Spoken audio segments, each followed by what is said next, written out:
Explore only the truth, the two for you all. Shobha explores.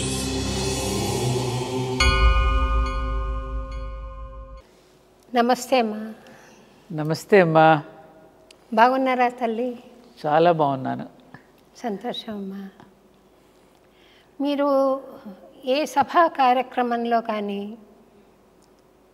Yeah దేవి సర్వభూతేషు శక్తి రూపేణ సంస్థిత నమస్తస్యై నమస్తస్యై నమస్తస్యై నమో నమః అని ప్రారంభం చేస్తారు కదా. అవును తల్లి.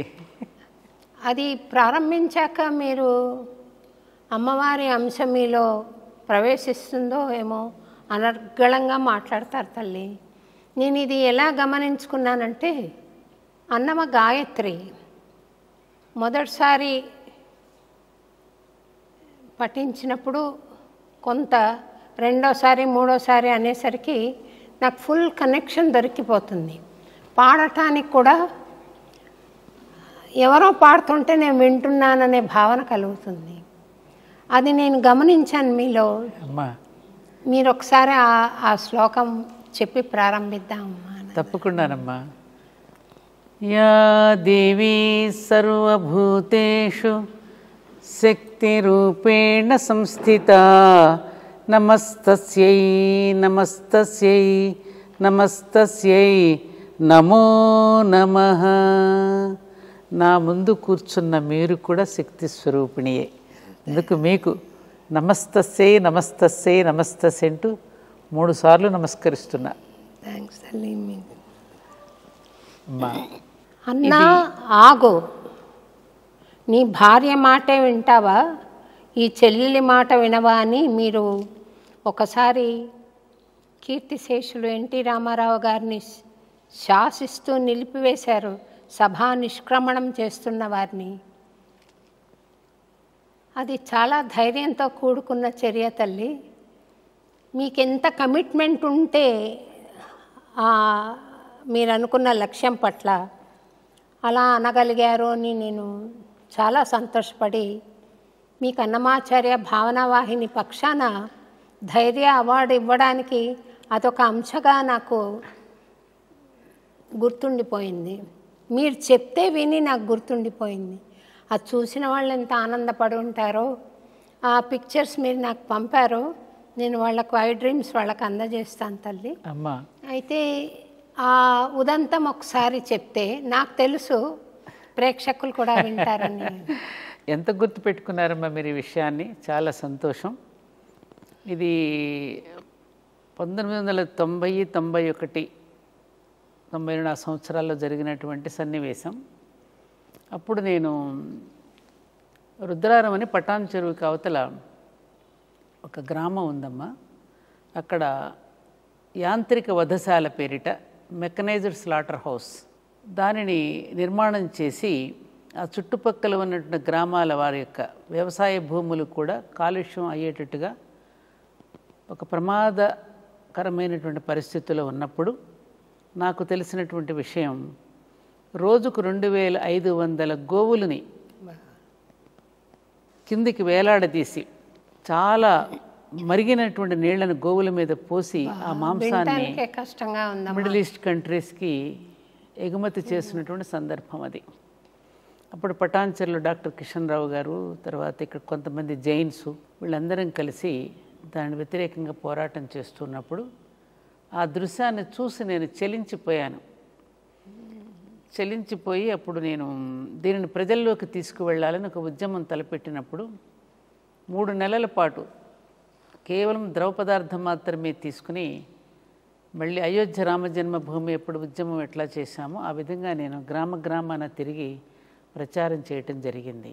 ఆ సందర్భంలో నేను జైలుకు కూడా వెళ్ళడం జరిగిందమ్మా. అప్పుడు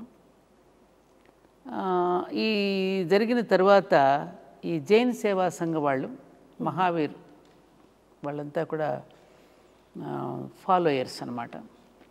నన్ను అక్కినేని అమల గారిని జీవదయారక్ష అనే అవార్డుతో సత్కరిస్తామని చెప్పి మాకు ఆహ్వానం పంపడం జరిగింది. అయితే ఆ అవార్డు నేను స్వీకరించాల. అమల గారు తీసుకున్నారు. ఎందుకంటే జీవదయారక్ష అంటే సకల జీవరాశుల పట్ల మనం ఉన్నప్పుడు అది జీవదయారక్ష అనే దానికి మనకి అర్హత లభిస్తుంది. అందుకని నేను కేవలం గోవు అనేటటువంటిది పూజనీయమైనటువంటిది, మనకి ఎంతో సంపదనిస్తున్నటువంటిది, వ్యవసాయంలో రైతులకి సోదర వర్గానికి చెందినటువంటివి, అటువంటి వాటిని వధించటం అనేటటువంటిది ముఖ్యంగా మన హిందువులకి పూజనీయమైనటువంటి గోవు. ఆ సందర్భంలో ఎన్టీ రామారావు గారిని, లక్ష్మీ పార్వతిని ముఖ్య అతిథిగా పిలిచారు జైన్స్ అందరూ కలిసి. అప్పుడు రామారావు గారు, లక్ష్మీ పార్వతి ఇద్దరు కూడా మన గౌతమ బుద్ధుడు గురించి, మహావీరుడు గురించి శ్లోకాలు చెప్తూ వారి యొక్క అహింసా విధానాన్ని గురించి చెప్పడం ప్రారంభించారు ఉపన్యాసంలో. వారి ఉపన్యాసం ముగిసింది, ఇంకా వెళ్ళిపోబోతూ ఉన్నారు. వెళ్ళిపోబోతూ ఉన్న సందర్భంలో నాకు కొంచెం ఆవేదనతో కూడిన ఆవేశం వచ్చింది, ధర్మావేశం. వెంటనే మైక్ లాక్కుని, అన్న ఆగు, ఏం వెళ్ళిపోతున్నావు? భార్య మాట్లాడుతూ ఉంటే ముసిముసి నవ్వుకున్నావే, మరి చెల్లి మాట కూడా విను అని ఆయన నిలబెట్టేసి చాలా మాట్లాడటం జరిగింది. ఆ డైలాగ్స్ అన్నీ ఇప్పుడు నేను చెప్పలేను. ఒక్క క్షణం ఆయన నివ్వెరిపోయి నాకు ఏదో చెప్తూ ఉన్న సందర్భంలో ఏదో మాట ఇవ్వబోతున్నారు. ఆయన ఇవ్వబోతున్న సందర్భంలో ఆవిడ వెంటనే రామారావు గారిని చేయి పట్టుకుని తీసుకుని వేదిక మించి దిగి వెళ్ళిపోయారు. తర్వాత ఆరా తీశారని తెలిసింది ఎవరు ఆవిడ, ఎందుకు పాపం అంత ఆవేశపడింది అని నా గురించి ఆరా తీసిన విషయం కూడా తర్వాత తెలిసిందమ్మా.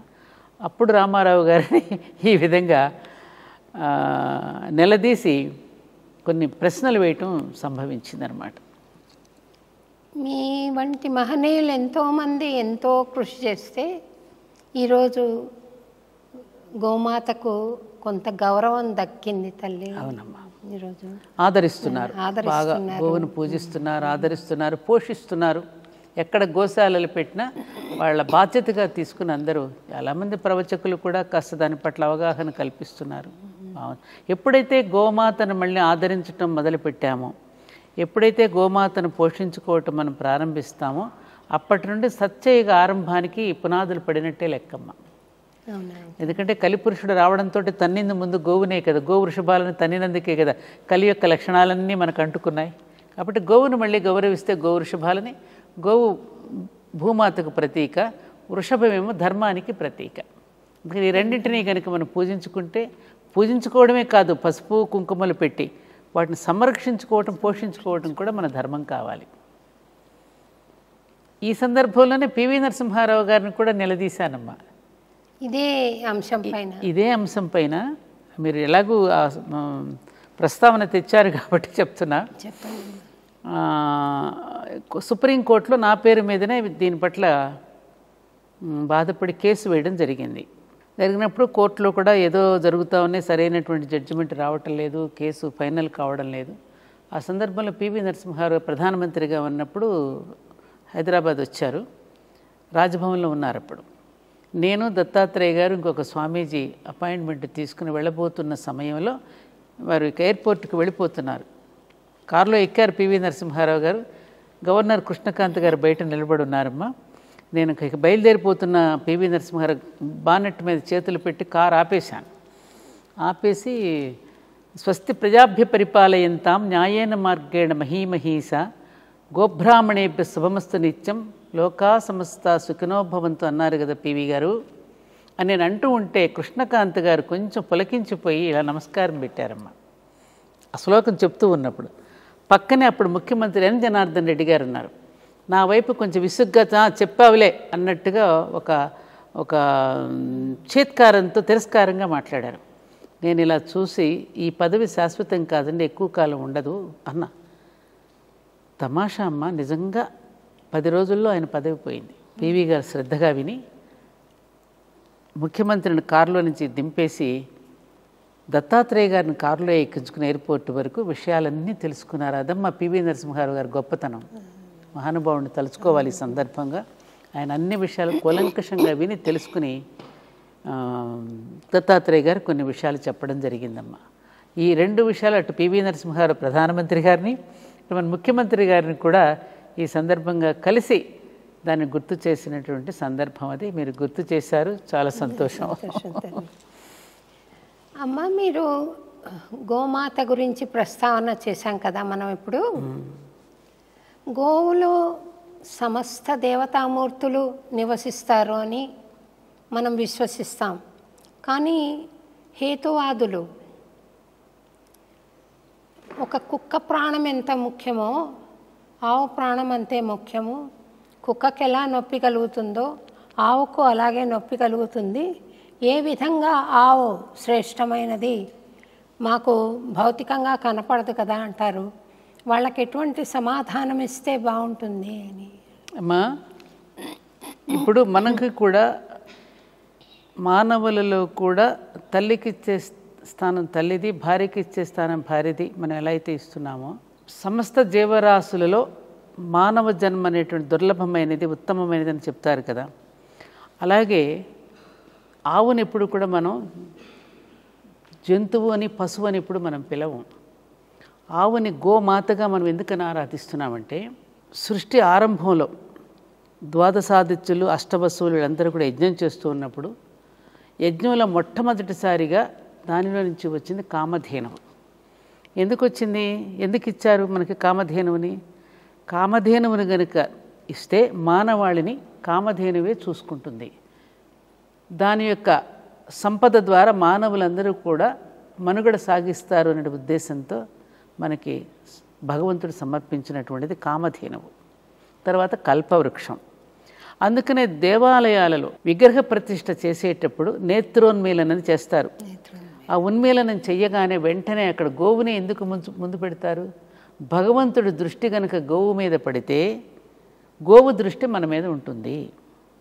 అందుకని గోవు యొక్క పృష్ఠభాగంలో లక్ష్మి ఉంటుంది అనడానికి కారణం ఏమిటంటే, అక్కడ నుంచి వచ్చేటువంటి పంచగవ్యాలు ఏవైతే ఉన్నాయి పృష్ఠభాగం నుంచి, పాలు, పెరుగు, వెన్న, నెయ్యి, విత్తము, ఆవు పేడ, మలము, ఇవన్నీ కూడా పంచతం, ఇవన్నీ కూడా ఔషధ గుణాలు కలిగినటువంటివి, మనకు ఆరోగ్యాన్ని ఇచ్చేటటువంటిది. కాబట్టి గోవును మనం మాతగా స్వీకరించి దాని నుంచి సంపదను మనం పొందుతున్నాం. కాబట్టి సైంటిస్టులు కూడా దాన్ని నిరూపించారు. గోవు యొక్క గర్భంలో అర్ధసేరు బంగారం ఉంటుందని మన పూర్వీకులు చెప్పే విషయాన్ని మన గుజరాత్లో ఒక శాస్త్రవేత్త నిరూపించి దానిలో నుంచి బంగారం తయారు చేసి కూడా చూపించాడు మనకి.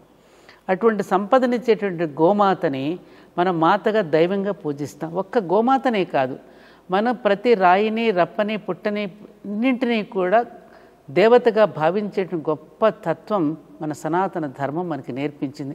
అంటే సృష్టిని ఆరాధించడం, ప్రకృతి ధర్మానికి అనుగుణంగా మానవుడు జీవించటం ఎలాగో నేర్పించిందే సనాతన ధర్మం. అందుకే అది శాశ్వతమైనటువంటి ధర్మం. అందులో గోవుకున్నటువంటి ప్రాశస్త్యం చెప్పలేనటువంటిది. మిగతా జంతువులలో లేనటువంటి గొప్ప గొప్ప లక్షణాలన్నీ కూడా, గొప్ప గొప్ప ధర్మాలన్నీ కూడా గోవులో ఉన్నాయి. కాబట్టి అది పూజనీయము. మనకి కళ్ళకి కనిపిస్తోంది కదా అది.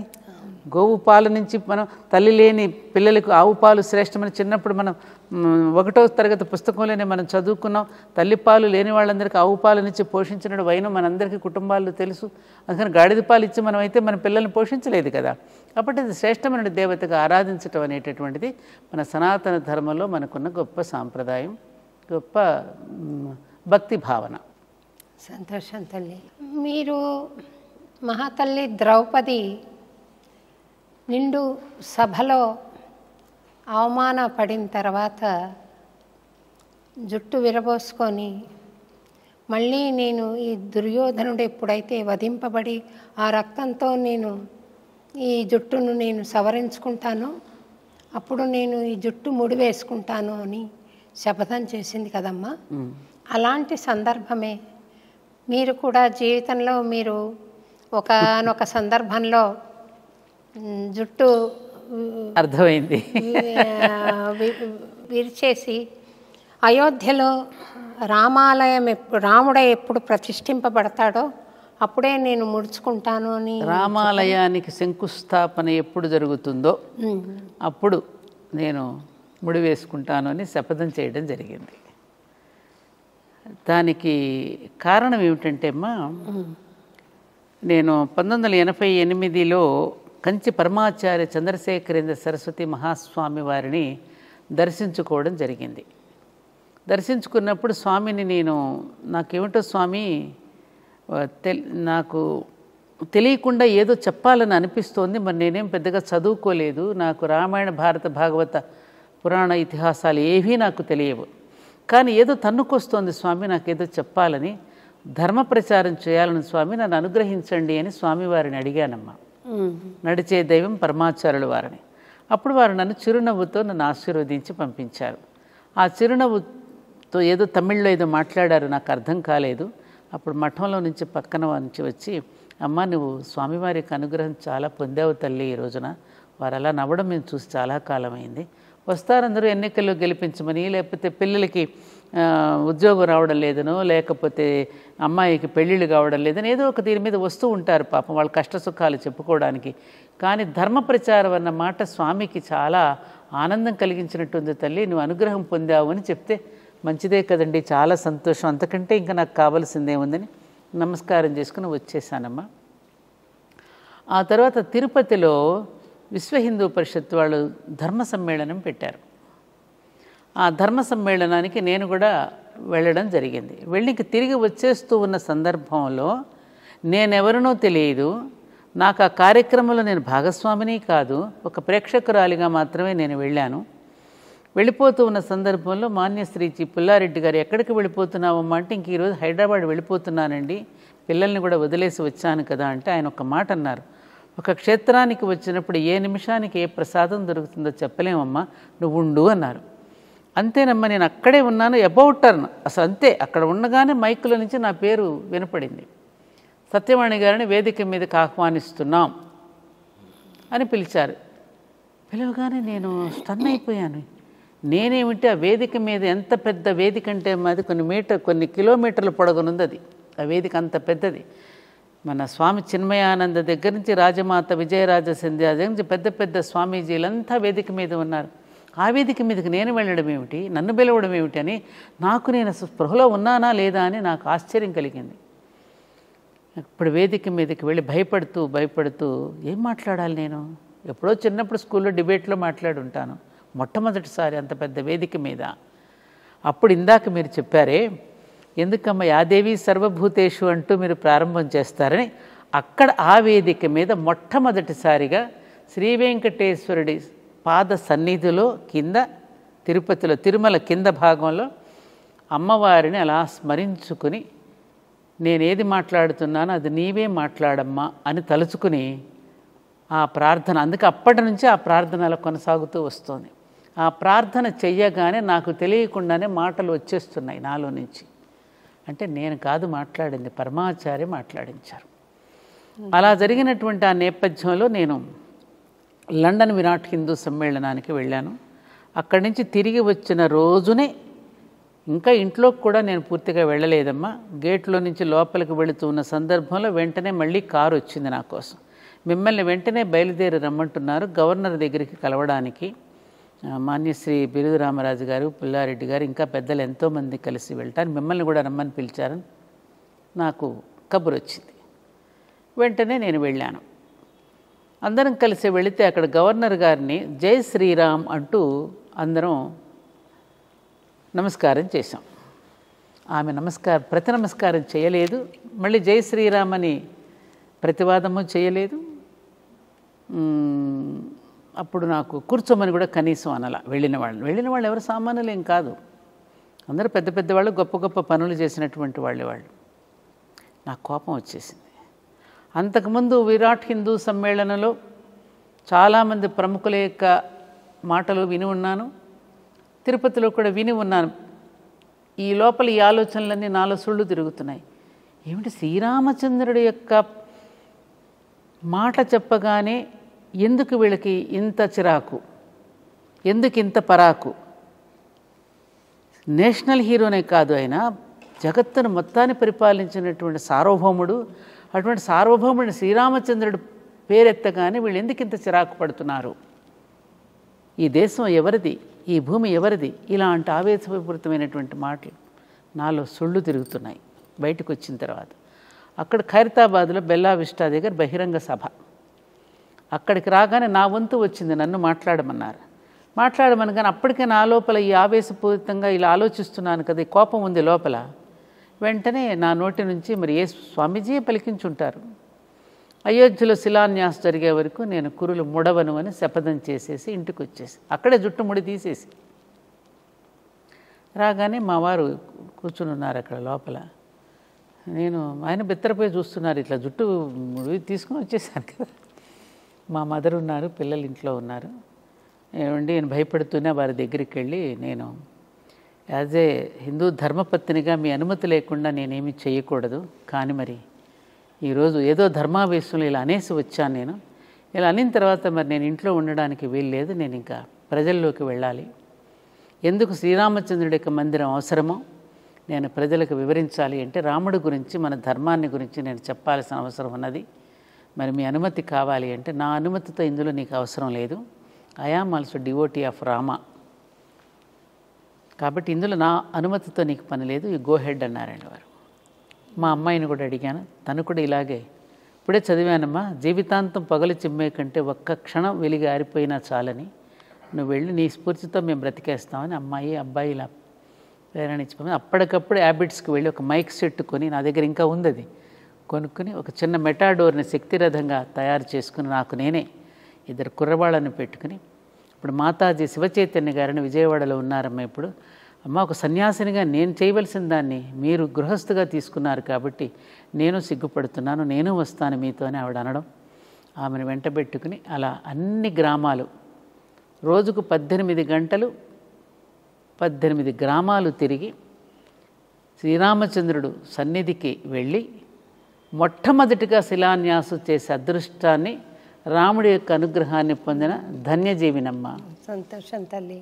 అక్కడ నవయుగ ద్రౌపది అని ధర్మాచార్యులందరూ మంగళాశాసనం చెబుతూ వేణీబంధనం చేశారు.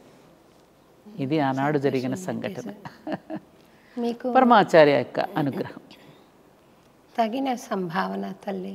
అమ్మా మీకు తగిన సంభావన. అమ్మ ఈ ధర్మపురి అని ఒక దేవస్థానాన్ని మీరు ఏర్పాటు చేశారు కదమ్మా. అక్కడ సకల దేవతామూర్తుల్ని నేను దర్శించుకున్నాను. నేను 5-6 సార్లు వచ్చాను. అవునమ్మా, చూశాను.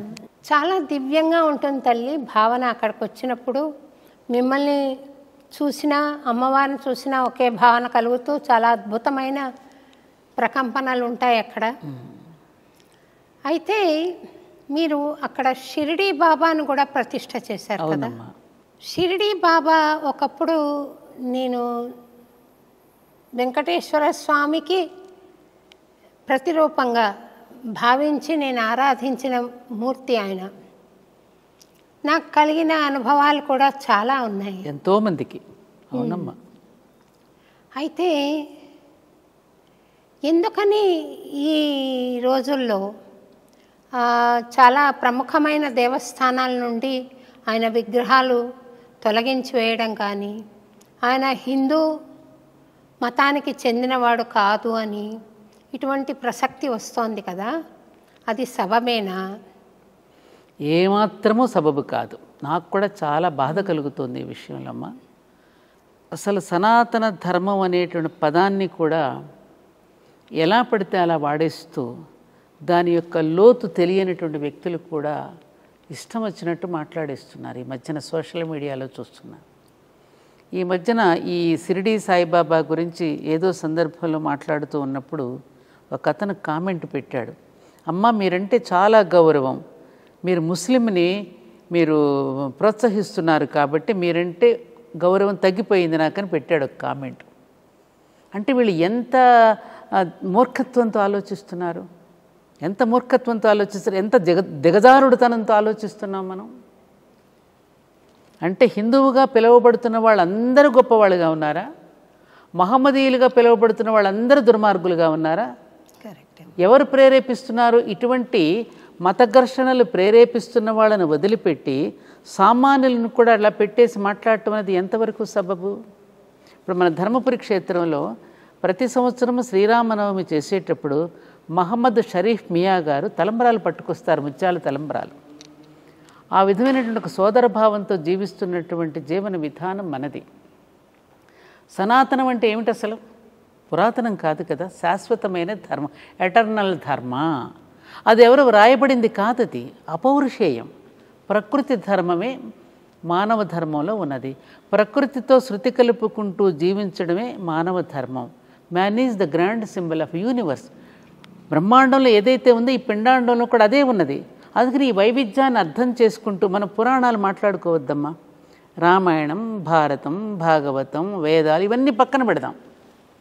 నువ్వు ఒకసారి ప్రకృతిని గమనిస్తే ఆకాశం అందరికీ ఒకటేనా? మహమ్మదీయులకి వేరుగా, క్రైస్తవులకి వేరుగా, హిందువులకి వేరుగా ఉన్నదా? నేల మీరు పాడుతూ ఉంటారుగా, బ్రహ్మం ఒక్కటే పరబ్రహ్మం ఒక్కటే అని. ఒకరికి ఒక విధంగా ఉన్నదా? గాలి ప్రత్యేకించి హిందువుల మీద ఒక రకంగా, మహమ్మదీయుల మీద ఒక రకంగా వీస్తోందా? నదీ జలాలు, సముద్ర జలాలు ఒకరికి ఒక రకంగా మరొక రకంగా ఇస్తున్నాయమ్మా. అందరం తాగుతున్నది అదే నీరు, అందరూ నడుస్తున్నది అదే నేల, అదే ఆకాశం. ఈ భేదభావాలు సృష్టిస్తున్నది ఎవరు? మానవులు. అసలు ఆయన మహమ్మదీయుడని ఎవరు చెప్పారు? ఎవరు నిర్ధారించారు మహమ్మదీయుడని? అయితే కూడా ఒకవేళ మహమ్మదీయుడు అయితే కూడా తప్పేమిటి? ఒక మహమ్మదీయుడు, ఇప్పుడు భక్త కబీర్ విన్నాం మనం. భక్త కబీర్ రామభక్తుడిగా ఉండి కీర్తనలు పాడుకుంటూ ఎంతమందిలో భక్తిభావాలు నెలకొల్పి కబీర్ దోహాలు ఎంత గొప్పగా ఉంటాయమ్మా. మన అబ్దుల్ కలాం గారు ఏ రాష్ట్రపతి అమ్మా 3 పెన్నులతోనూ 3 కోట్లతోనూ 2 ప్యాంట్లతో బయటకు వచ్చేసాడు ఆయన. ఎంతమంది అలా ఉండగలిగారు? అటువంటి గొప్ప మహానుభావుడు రామేశ్వరంలో ప్రసాదాన్ని స్వీకరించేవాడినని చెప్పాడే. అస్త్రాలను ప్రయోగిస్తున్నప్పుడు కూడా ఏమన్నాడు? రామేశ్వరం గుడిగంటలు మోగుతున్నట్లు ఉన్నాయన్నారు ఆయన. కంచి పరమాచార్యులు వారు, ఆయన శంకర మఠం దగ్గర సమీపంలో ఒక మసీదు ఉంటుందమ్మా. అక్కడ ఆ మసీదును తొలగించాలని కొంత ప్రయత్నం జరుగుతూ ఉన్నప్పుడు స్వామీజీకి ఆ విషయం తెలిసి దాన్ని ఆపారు. ఆయన ఆపేసి ఏమన్నారు? అక్కడ వాళ్ళు నమాజు చేసుకుంటూ ఉన్నప్పుడు నాకు ప్రార్థనా సమయాన్ని గుర్తు చేస్తుంది కాబట్టి దయచేసి దాన్ని తొలగించకండి అని చెప్పారు ఆయన. ఎంత గొప్ప మాటమ్మా. ఇప్పుడు మా రామకృష్ణ పరమహంస కానీ, షిరిడీ సాయినాథుడు కానీ, మన స్వామి వివేకానంద, తర్వాత మన రమణ మహర్షి, ఈ యోగులందరి చరిత్రలు చదివితే ఆ యోగులందరి జీవితాలను తడిమి చూస్తే వాళ్ళు ఏం చెప్పారు మనకి? అందుకని మనది అసలు మతం కాదు కదా, మనది ధర్మం. అందరినీ ఆదరించినటువంటి భూమి. శ్రీరామచంద్రుడు ఇతను మహమ్మదీయుడా, ఇతడు క్రైస్తవుడా, ఇతడు జైనుడా, ఇతడు బుద్ధుడా చూస్తాడా? ఏ దేవుడైనా అలా చూశాడా? అలా చూస్తే ఆయన దేవుడు అవుతాడా? కాబట్టి ఈ మత ఘర్షణను రేకెత్తించి ప్రజలలో ఈ రకమైన భేదభావాలను సృష్టిస్తున్నటువంటి వాళ్ళ మీద మనం ఇది చేయాలి తప్ప, ప్రజలలో ఈ రకంగా మతాల పట్ల, కులాల పట్ల ఈ విధమైన భేదభావాలు సృష్టించి ఆనాడు బ్రిటిష్ వాళ్ళు డివైడ్ అండ్ రూల్ ప్రవేశపెడితే దాన్ని మరింతగా దానిని మనం ఇంకా పెంచి పోషించుకుంటున్నామే. ఆయన ఏం చెప్పాడు? మీరు శ్రీరామనవమి కళ్యాణ ఉత్సవాలు జరిపించారు బాబా, దీపాలు వెలిగించారు దీపావళి రోజున, పక్కనే ఆంజనేయ స్వామి గుడిలో పూజలు చేయించారు, ఖండోబా అంటే పరమశివుడి దగ్గరికి పూజలు చేయించారు, విద్యాలయాలు పెట్టించారు. ప్రతి వాడిని కూడా దగ్గరికి వెళ్ళి స్పృశించి వాళ్ళ యొక్క కష్ట సుఖాలను తెలుసుకుని ఆ కష్టాలను తాను స్వీకరించి వాళ్ళందరికీ కూడా మేలు చేశాడు. స్మరించగానే అందరి దగ్గరికి ప్రత్యక్షమవుతున్నాడు. మన జీవితాలలో అనేక సన్నివేశాలు మనం చవి చూస్తున్నాం రోజు. నాకే జరిగిందమ్మా. ఒకసారి నేను ఎక్కడ మన ట్రాన్స్ఫర్ మీద ఊటీ వెళ్ళాం మేము. ఆ ఊటీలో మాకు ఒక కొండ మీద ఇచ్చారు ఇల్లు, బంగ్లా. ఇచ్చినప్పుడు నాకేమీ తోచకట్లా చదువుకుంటూ లలితా సహస్రనామం చదువుకుంటానికి పూజ గదిలోకి వెళ్ళబోతూ ఎందుకో మనసులో ఒక ఆలోచన వచ్చింది. బాబా నిజంగా మీరు కనుక ఉంటే నాకు ఇప్పటికప్పుడు మీరు విభూతి పంపించండి అని మనసులో స్మరించుకున్నాను చూద్దామని. తమాషా ఏంటంటే ఎలా పంపించారో తెలుసా అమ్మా? నేను అక్కడ నిలబడి చేతిలో పుస్తకం పట్టుకుని, అప్పుడు ఒక గూట్లో దేవుణ్ణి పెట్టుకున్నాను, నిలబడి లలితా సహస్రనామం చదువుకుంటూ ఉంటే అక్కడెంతో దూరంగా ఉన్నటువంటి ఊద్బత్తి వెలిగిస్తే ఆ ఊద్బత్తిలో నుంచి వచ్చేటువంటి ధూమం కాలిన తర్వాత వచ్చే బూడిద ఉంటుంది కదమ్మా, అది విభూతి, అది వచ్చి కరెక్ట్గా నా పుస్తకం మీదకి వచ్చి పడింది. అంత దూరంలో ఉన్న సాంబ్రాణి కడ్డీ వెలగగా వచ్చినటువంటి విభూతి వచ్చి నా పుస్తకం మీద పడింది. ఇది ఎవరిచ్చారు ఇక్కడికి? ఎవరు పంపించినట్టు ఇది? ఇలాంటి సన్నివేశాలు ఎన్నో. ఆ సన్నివేశాలను సమన్వయపరచుకోవడం మనకు చేత కావాలి. మరి 100 సంవత్సరాల నుంచి పూజిస్తున్నామే, 100 సంవత్సరాల నుంచి పూజిస్తున్నాడు బాబా ఇవాళ పనికి రాకుండా ఎలా అయ్యాడు? ఎవరు ప్రేరేపిస్తున్నారు? విగ్రహాలు తీసుకెళ్ళి బయటపడేస్తున్నారు, పుస్తకాలు తీసుకెళ్ళి బయటపడేస్తున్నారు, ఇష్టం వచ్చినట్టు కామెంట్స్ పెట్టేస్తున్నారు, ఎవరికి తోచినట్టు వాళ్ళు మాట్లాడేస్తున్నారు. మహమ్మదీయుల్లో గొప్పవాళ్ళు లేరా? హిందువులలో దుర్మార్గులు లేరా? హిందువులు ఎంతవరకు హిందుత్వాన్ని ఆచరిస్తున్నారు? అసలు ప్రేమతత్వమే కదమ్మా నేర్పించింది. ఏ గురువైనా సరే ప్రేమతత్వమే కదా. ప్రేమతత్వంతో నువ్వు దగ్గరకు తీసుకున్న సనాతన ధర్మం కానీ, సనాతన ధర్మం ఎవరిని కూడా విడదీసి చూడలేదు, అందరినీ కలపడానికే ప్రయత్నం చేసింది. అందుకని మన గురువులంతా చెప్పింది ఏమిటి? మతము అనే కూడని స్థితి నుండి ధర్మము అనే కూడలికి చేరుదాం. మతము అనే కూడని స్థితి నుండి ధర్మము అనే కూడలికి చేరుదాం. అప్పుడేమవుతుంది? ఇవాళ ప్రపంచ దేశాలన్నీ కూడా మన భారతదేశం వైపుకు చూస్తూ అక్కడ చర్చిలన్నీ వేలం వేస్తూ ఉంటే మన ప్రవాస భారతీయులు దాని వేలంలో కొని ఆలయాలుగా రూపొందిస్తున్నారమ్మా. మీరు పుట్టపర్తి వెళ్ళారు, మీకు తెలుసు, బాబా దగ్గరికి మీరు వెళ్ళారు. ఆ పుట్టపర్తికి వెళ్ళినప్పుడు ఆ తెల్ల జాతీయులందరూ కూడా అలా శిల్పాల్లా కూర్చుని ఆ ధ్యానం చేసుకుంటూ తపస్సు చేసుకుంటుంటే ఏమనిపించింది మనకి? వాళ్ళు ఏమన్నారు? ఇవేవి మాకు చెప్పలేదు, ఇదేది మాకు తెలియదు, మాకు వాళ్ళు ఏదో చెప్తే ఇప్పుడు నమ్ముకుంటూ వచ్చాం. ఇప్పుడు సనాతన ధర్మిక విలువలను బాబా బోధిస్తూ ఉంటే మాలో మేలుకొలుపు జరిగింది కాబట్టి దీనికి మేము ఎడిక్ట్ అయిపోయాం. ఇప్పుడు మేము ఆనందంగా సంతోషంగా బాధను కూడా మర్చిపోయి మేమందరం హ్యాపీగా ఉండగలగడానికి బాబానే కారణం చెప్పడంలా. ఎంతమంది విదేశీయులు మన సనాతన ధర్మం మీద పరిశోధన చేసి గ్రంథాలు రాశారు. అటువైపునేమో మేలుకొని అటు చేస్తూ ఉంటే ఇక్కడ మన దేశంలో ఈ రకమైన విభేదాలు కనుక సృష్టించుకుంటే ఏమైపోతాం మనం? రేపు భావితరాలకు ఏం చెప్తాం మనం? కరెక్టే తల్లి.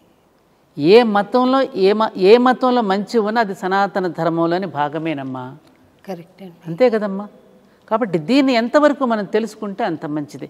ఇప్పుడు కొన్ని కోట్లాది మంది ప్రజలు బాబాను ఆరాధిస్తూ ఉంటే ఇవాళ మనం ఈ విధంగా తిరస్కరిస్తూ ఉంటే వాళ్ళ మనసులన్నీ గాయపడి మళ్ళీ ఒక గందరగోళంలో పడేయడంలా మనం. కొంచెం అరకొర భక్తి ఉన్నవాళ్ళు కన్ఫ్యూజ్ అయిపోతున్నారు. ఇప్పటికే మనం సాధారణంగా మనం భారతీయులు చెడిపోయారు అంటారు. భారతీయులు చెడిపోయారు అనడం కరెక్ట్ కాదమ్మా. భారతీయులు చెదిరిపోయారు, బెదిరిపోయారు. ఎంతోమంది ఈ దేశం మీదకి దండెత్తి పాలించినప్పుడు మన పురాణ ఇతిహాసాలని బూతుమాటలు అన్నారు. రామాయణం రంకు, భారతం బొంకు, వేదాలన్నీ కూడా ప్రాకృతిలో ఉన్న పిచ్చి గీతలు అన్నారు, పిచ్చి రాతలు అన్నారు. ఎన్నో రకాలుగా మనల్ని భ్రమలోకి గురి చేస్తే నిజమేనేమో అనే భ్రమల్లో మనం పడిపోయాం. ఎందుకని? మనకి శాస్త్రం మీద అధ్యయనం చేసే శ్రద్ధ లేకపోవడం వల్ల వేదాలను చాంటింగే చేస్తున్నాం తప్ప వేదాధ్యయనం చేసి దాని అర్థాన్ని సరిగ్గా మనం వివరించకపోవటం వల్ల చాలా ప్రమాదం జరిగింది. వర్ణ వ్యవస్థని వక్రీకరించారు కదా. వర్ణ వ్యవస్థను కులాలతో ముడిపెట్టేశారు. శ్రీకృష్ణుడు భగవద్గీతలో చెప్పింది ఏమిటి? ఆ భగవద్గీత శ్లోకాన్ని తాత్పర్యంతో పారాయణ చేస్తాం కానీ దాని లోతుకు వెళ్ళి మనం పరిశీలించము. ఆ లోతుకు వెళ్ళి పరిశీలించడమే కాకుండా మనల్ని స్పృశించి మనకు ఇప్పుడు బాబా ఉన్నారు, మళ్ళీ అక్కడికి వస్తున్నానని ఏమనుకోవద్దు. ప్రతి మనిషిని కూడా స్పృశించి దగ్గరకు తీసుకుని ప్రేమతో చెప్పారు. ఎంతమంది మన వాళ్ళలో సామాన్య ప్రజల్ని దగ్గరకు తీసుకుని వాళ్ళకి దర్శనమిచ్చి వాళ్ళని దగ్గర కూర్చోపెట్టుకుని ప్రేమతో చెప్తున్న వాళ్ళు ఎంతమంది ఉన్నారమ్మా? మనల్ని మనం పరిశీలించుకోవద్దు? మనం చేసిన తప్పులు మనం సరిదిద్దుకోవద్దా? మనం ఎంతమందిని దూరం పెట్టేశాం, ఎంతమందిని దూరంగా నెట్టేశాం, రాకూడదని ఆంక్షలు పెట్టాం, ముట్టుకోకూడదని ఆంక్షలు పెట్టాం. ఎందుకు ముట్టుకోకూడదో ఎందుకు చెప్పామా వాళ్ళకి? మనం చెప్పనప్పుడు అవతల వాళ్ళు ఎత్తుకుపోరా? వాళ్ళు చంకన ఎత్తుకోరా? మనం చేసిన తప్పులను మనం సరిదిద్దుకోకుండా ఎంత మట్టుకు ఈ విధంగానే భేదభావాలను సృష్టిస్తూ పోతే మనం ఎప్పుడు బాగుపడతాం? ఇక చాలా చక్కగా. అవునా కదా అమ్మా? దూరం పెట్టింది మనం, చంకనెత్తుకున్నారు వాళ్ళు. నేను చిన్నప్పుడమ్మా, నాకు 7వ సంవత్సరం వయసు, నేను కూర్చుని చదువుకుంటున్న అరుగు మీద. మా ఇంట్లో పెద్ద పాలేరని ఉండేవాడు.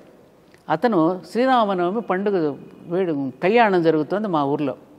జరుగుతుంటే పానకం తీసుకురాడు, ఇంత పెద్ద లోటా పట్టుకుని వెళ్ళాడు. ఖాళీ లోటాతో తిరిగి వస్తున్నాడు. ఏం రాజుగా ఏది పానకం ఏది అన్నాను. చిన్నపిల్లని నేనప్పుడు. అమ్మగారు నాకు పోయినన్నారు, పాపగారు నాకు. ఎందుకని పోయినా? నేను హరిజనుడునని నాకు పోయినన్నారని. ఎవరా నిన్ను? రా నేను పోయిస్తాను. ఎలా అడుగు? అప్పుడు వెళ్ళి నిలదీసి అడిగి పానకం పోయించి తీసుకొచ్చా. ఎందుకు అతనికి పోయినన్నారు? హరిజనుడు అంటే ఎవరు? ఎందుకు అతను దూరంగా పెడుతున్నారు మీరు? చిన్నప్పుడే నేను పోరాడాను ఈ విషయం మీద. అలా దూరం పెట్టింది ఎవరు? మనం కదా. ఎందుకు దూరం పెట్టాం? ఎందుకు? శాస్త్రం ఏం చెప్పింది? మనసున్నవాడు, మనసుతో పనిచేస్తున్నటువంటి వాడు వేదాధ్యయనం చేయాలి.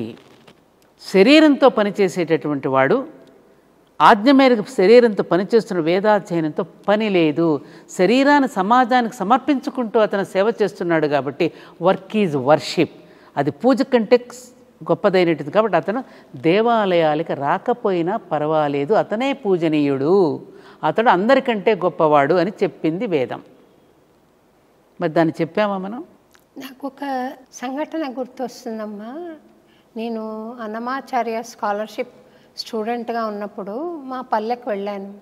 మా పల్లె మదనపల్లెకి ఒక 20 కిలోమీటర్ల దూరంలో ఉంటుంది, తిరుమల రెడ్డి వారి పల్లె అని. అక్కడ ఇక్కీరప్ప అని ఒక ఆయన ఉంటాడు, వాళ్ళ భార్య ఓబి వాళ్ళ అత్తగారు అనుకుంటా. వాళ్ళ భార్య పేరు గుర్తు రావట్లేదమ్మా. వాళ్ళిద్దరిని నేను పిలిచి, వాళ్ళు ఏకనాదం ఉంటుంది కదా, tongue tongue tongue tongue tongue tongue అంటూ తత్వాలు, సూపులోనే సూపురే పాడేవాళ్ళు. చూపులో చూపు అని చాలా లోతైన మీనింగ్ ఉన్న తత్వాలు వాళ్ళు పాడుతుంటే పిలిపించుకుని వింటున్నాను. నేను చేరేసుకొని కూర్చున్నాను. వాళ్ళని అరుగు మీద కూర్చోమంటే కింద కూర్చున్నారు ఇద్దరు, కూర్చుని పాడుతున్నారు ఇద్దరు. మా నాన్నమ్మ వెనక నుండి వచ్చింది పెద్ద గొంతుతోటి. ఆ చిన్నపిల్ల పిలిస్తే రావడమేనా, నట్టింట్లో ఇట్లా కూర్చుని మీరు పాడతారా, వెళ్ళిపోండి ఇక్కడి నుంచి అని తిట్టేసరికి నేను చాలా మనసు నొచ్చుకొని కాసేపు మౌనం వహించి మళ్ళీ వాళ్ళ ఇంటికి వెళ్ళి, నా దగ్గర 40 రూపాయలు ఉంది, 10 రూపాయలు నా బస్ ఛార్జ్కి ఉంచుకొని 30 రూపాయలు వాళ్ళకిచ్చి, సారీ మీకు జరిగిన అవమానానికి మళ్ళీ వస్తాను, నేను మళ్ళీ మీ పాటలు వింటాను అని చెప్పి మధ్యాహ్నం బస్సు ఉంటే పట్టుకుని తిరుపతికి వెళ్ళిపోయాను. చూడండి, మా నాన్నమ్మ బతిమలాడుతుంటే కూడా దొరసానే ఉండవే అని ఎంత బతిమలాడుతున్నా నేను ఉండలేదు. ఇంకా నాకు అంత బాధ అనిపించింది. అది మా ఇంట్లో జరిగింది. మా నాన్నమ్మ పోనీ మేమేమి ఉత్తమ కులంలో పుట్టిన దాన్ని కాదు, అంటే గుణకర్మాల్ని మీరు గణనలోకి తీసుకుంటే నేను ఉత్తమ కులానికి సంబంధించిన పనే చేస్తున్నాను, అదే మార్గంలో వెళ్తున్నాను. కాకపోతే జన్మతః కాదు. అప్పటికే ఆమెకు అంత కోపం ఉంది అని అంటే, వాళ్ళంటే ఇంకా అందరి వేరే వాళ్ళకి ఎంత ఉంది అని నాకు చాలా బాధ అనిపించింది తల్లి. అది అమానవీయంగా అనిపించింది. తర్వాత నేను ఈ అన్నమాచార్య సంకీర్తనలకు ఇంతగా అంకితం అవ్వడానికి ఇదొక కారణం. చూసారా, ఆయన ఆ సంఘటన మనల్ని ఎక్కడికో తీసుకువెళ్తుందమ్మా. ఏమంటారు, మైల్ స్టోన్స్, మనకి టర్నింగ్ పాయింట్. ఒక సంఘటన మన మేలు కలుపుతుంది. అలాగమ్మా మనం చేసినటువంటి తప్పులే ఇవాళ మరి ప్రపంచమంతా ఉన్నటువంటి సనాతన ధర్మం ఏమ్మా ఇవాళ ఒక దేశం భారతదేశం, ఆ భారతదేశంలో కూడా ఇంత పర్సంటేజ్గానే మిగిలిపోవటానికి కారణం ఎవరంటారు? ఎవరు? మనం కాదా? మౌఢ్యం. ఈవెన్ నౌ, ఇప్పటికీ కూడా స్వాతంత్రం వచ్చిన తర్వాతనైనా మనం సనాతన ధర్మం అని గింజుకుంటూ మన హైందవ ధర్మం అని చెప్పి నినాదాలు పలుకుతూ అరుస్తున్నామే, మన పాఠ్యాంశాలలో చేర్చుకోగలిగామా? సెక్యులరిజం పేరిట ఇప్పటికీ కూడా నేను మన ఒక గవర్నమెంట్ స్కూల్కి, నేను మీ స్కూల్కి హరికథ చెప్పిస్తానండి, మీరు పర్మిషన్ ఇస్తే అని అడిగాను. పర్మిషన్ ఉండదండి ఇక్కడ అన్నారు. దేనికనమ్మా అంటే, సెక్యులర్ ఇది కదమ్మా, ఇక్కడ ఇంకొక అన్యమతాల వాళ్ళు కూడా అడుగుతారుగా, కాబట్టి ఇక్కడ చెప్పడానికి అనుమతి లేదు అని చెప్పింది. దీని ఏమనాలి? మరి పిల్లల నైతిక విలువలను మనం ఏ విధంగా మనం పెంపొందించగలుగుతాం? నైతిక విలువ పెంపొందించాలంటే ఎవరిని ఉదాహరణగా తీసుకుంటాం? మనం ఎవరిని రోల్ మోడల్స్గా తీసుకుంటామమ్మా? చెప్పాలని ఇప్పుడు దుర్యోధనుడు, అలాగే రావణాసురుడు, అటు శ్రీరామచంద్రుడు, ధర్మరాజు, శ్రీకృష్ణుడు, ఆ పాత్రల గురించి చెప్పాలి అంటే ఎగ్జాంపుల్స్ చెప్పాలి. ఇవి తప్ప ఇంకేమన్నా ఎగ్జాంపుల్స్ మనకి? మహాత్మా గాంధీ కూడా చిన్నప్పుడు మా అమ్మ రామాయణం చెప్పడం వల్ల ఇంతవాడినయ్యానన్నాడా? శ్రీస్వామి వివేకానందుడు కూడా తన తల్లి అయినటువంటి భువనేశ్వరీదేవి చిన్నప్పుడు చెప్పిన గాథల వల్ల ఇలా అయ్యానని చెప్పాడా? ఛత్రపతి శివాజీకి జిజియామాత అలా చెప్పడం వల్లే నేను గొప్పవాడు. మరి ఎవరు రోల్ మోడల్స్ వీళ్ళకి? ఎవరు చెప్పాలి వీళ్ళకి? ఇప్పటికైనా మనం మార్చుకోగలిగాము. 77 సంవత్సరాలు అయిపోయిన స్వాతంత్రం తెచ్చుకుని ఇప్పటికైనా విద్యా విధానంలో మార్పు తెచ్చుకోలేకపోయాం కదా. మరి దోషం ఎవరిదమ్మా? అలాంటి మహానుభావుడు ఎవరు వచ్చి ప్రజలలో ఒక చైతన్యం కలిగించి ఆఖరికి గురు పౌర్ణమిని కూడా మనం చేసుకోవడానికి కారణం షిరిడీ సాయిబాబానే. వ్యాస పౌర్ణమిని గురు పూర్ణిమగా చేసుకోమని చెప్పింది షిరిడీ సాయిబాబా.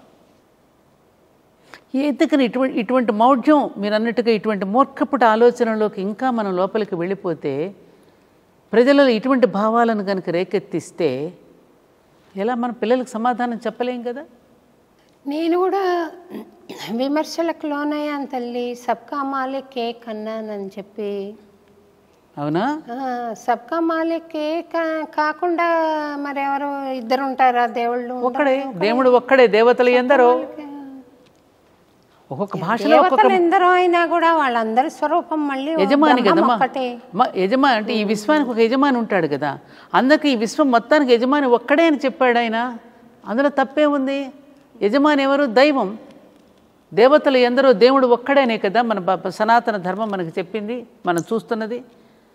ప్రతి మనిషిని దేవతగానే కొలుస్తాం మనం. భారతమాత, గోమాత, భూమాత, ప్రకృతి మాత అన్నింటినీ దైవంగానే గోచరిస్తాడు కదా. చెట్టును కూడా దైవంగా పూజిస్తాం, పిట్టని గుట్టని అన్నిటినీ కూడా దైవంగా పూజించేదే మన సనాతన ధర్మం.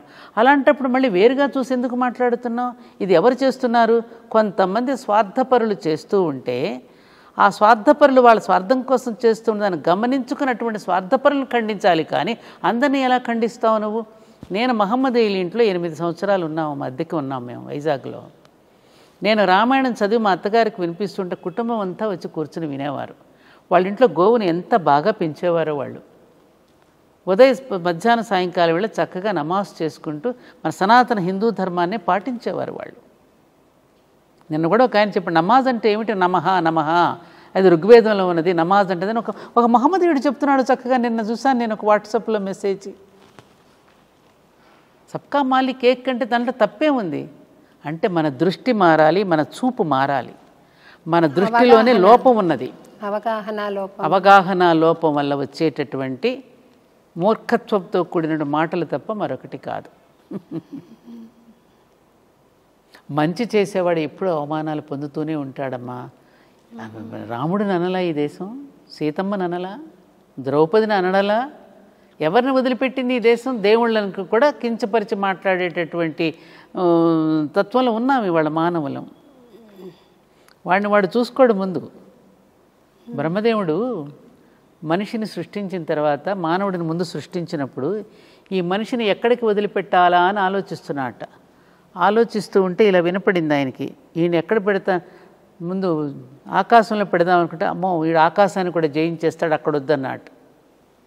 మరి నీళ్ళల్లో పెడదాం, అమ్మో సముద్రాలను కూడా లోపలికి వెళ్ళిపోతే అన్నీ జయించేస్తాడు, అక్కడ కూడా వద్దు. పోనీ భూమిలో దాన్ని జయించేస్తున్నాడు, ఎక్కడికో వెళ్ళిపోతున్నాడు.